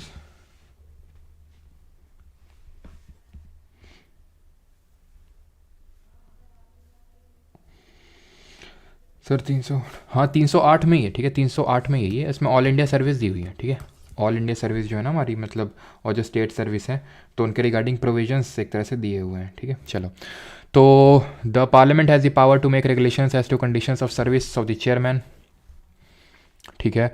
the government of India 1935 envisaged a public service commission for the federation and public service commission for each province or group of provinces. The federal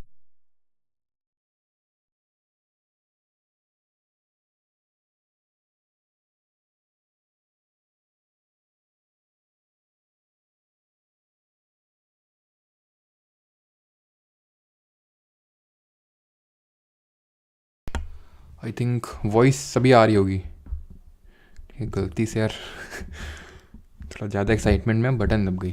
चलो कोई नहीं। तो कहाँ पे थे यार हम लोग? यूपीएससी पे थे ना। तो यहाँ तक मैंने करवा दिया था। The parliament has the power to make regulations as to condition of service as the chairman, ठीक है। The government of India 1935 envisages the public service commission for the federation, सही है, ठीक है। पहले वाले को भी चलो इवेल्युएट कर लेते हैं। The parliament has the power, तो पार्लियामेंट को पावर नहीं होती, ये पावर प्रेसिडेंट के पास होती है, ध्यान रखना, ये राष्ट्रपति के पास होती है। अगर सर यहाँ पे क्या पूछा है, करेक्ट ना, अगर ये गलत है तो ये हटा, ये हटा, ये हटा, अपने आप बी एंड सी हो गया, अपने आप सी वाला सही हो गया। आर्टिकल 378 जो है क्लॉज 1 इनके फेडरल पब्लिक सर्विस कमीशन के रिगार्डिंग इसमें लिखा हुआ है, ठीक है। 35 आखिरी के 5 क्वेश्चंस में आ चुके हैं। As per the constitution of India member of UPSC holds office for a period of 6 years or till he or she attains the age of, कितना एज अटेन कर ले तो 65, ठीक है। यूपीएससी का 65 है, स्टेट पब्लिक सर्विस कमीशन और joint public service commission का है 62 साल, 6 साल या 62 साल, ठीक है। चलो 636 the UPSC annually presents its reports to the, तो संघ लोक सेवा आयोग प्रतिवर्ष डैश को अपनी रिपोर्ट प्रस्तुत करता है। Chairman of Rajya Sabha, parliament, president या फिर स्पीकर ऑफ लोकसभा, ठीक है। चलो, तो अगर हम बात करें किसको यूपीएससी करता है, प्रेसिडेंट को, ठीक है। यूपीएससी है ना, तो यूपीएससी प्रेसिडेंट को करता है, स्टेट पब्लिक सर्विस कमीशन और joint public service commission governor को करते हैं। 37 what is the tenure of chairman of the state public service commission, again 6 साल या 62 साल, which ever is earlier. 38 chairman of a state public service commission can be removed by the order of, तो state public service commission किसके order से remove होगा? Sir क्या मतलब ये सब कमेंट में चल रहा है?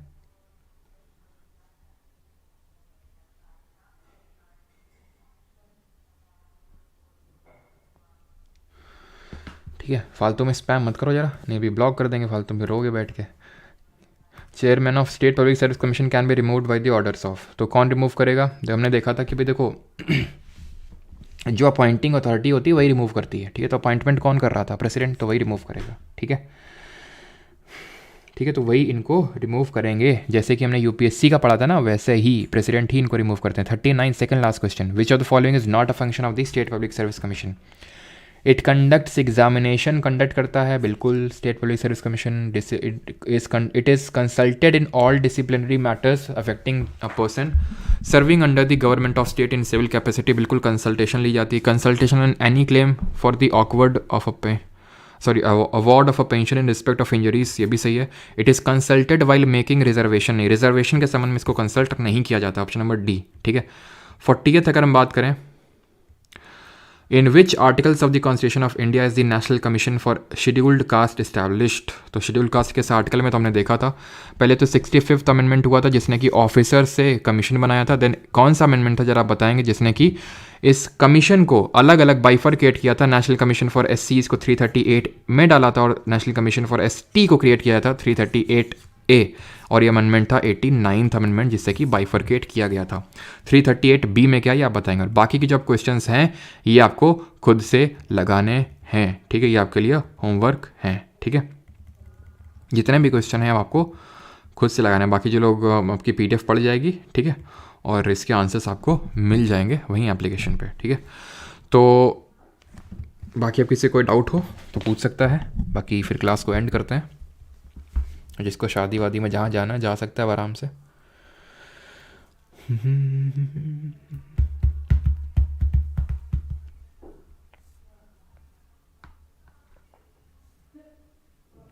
Sir supreme court regulation act 1773 से बना है, सुप्रीम कोर्ट कलकत्ता में इस्टेब्लिश हुआ था 1773 के एक्ट से, जिसको रेगुलेटिंग एक्ट ऑफ 1773 बोलते हैं, ठीक है। तो वो अलग है, वो हम लोग एक्ट चैप्टर में पढ़ेंगे, जो कि हमारा आई थिंक परसों वाला क्लास होगा, परसों लास्ट क्लास होगा, उसमें देखेंगे, ठीक है। सर लाइट कट गई क्या आपके यहाँ? इन्वर्टर आवाज़ कर रहा है ऐसा तो नहीं है।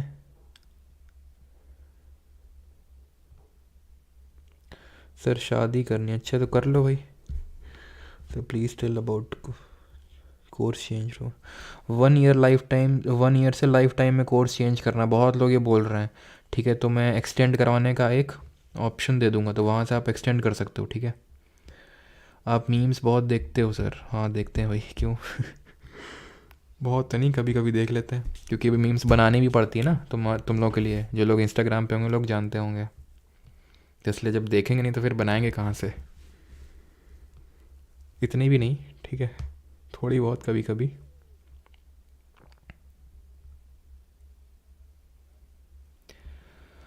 Sir is this enough for BPSC? Yes Sneha, आप अटेम्प्ट कर सकते हैं, फिर कोई भी यूपी पीसीएस वाले हैं, फिर बिहार पीसीएस वाले हैं, वेस्ट बंगाल वाले, आप अटेम्प्ट करके देखिए, आपको खुद ही पता चल जाएगा, ठीक है। काफ़ी हद तक मतलब सफिशेंट वर्ड मैंने पहले बोला था कि वो अलग है, लेकिन काफ़ी हद तक जो है वो आपको वो सफाइस करेगी, है ना।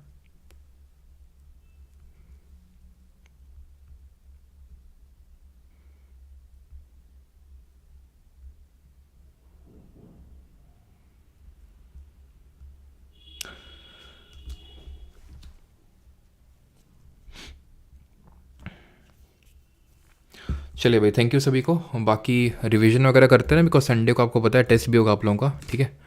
और बाकी तो ठीक है सारी चीज़ें, ठीक है, और मिलते हैं कल सेम टाइम में। Thank you.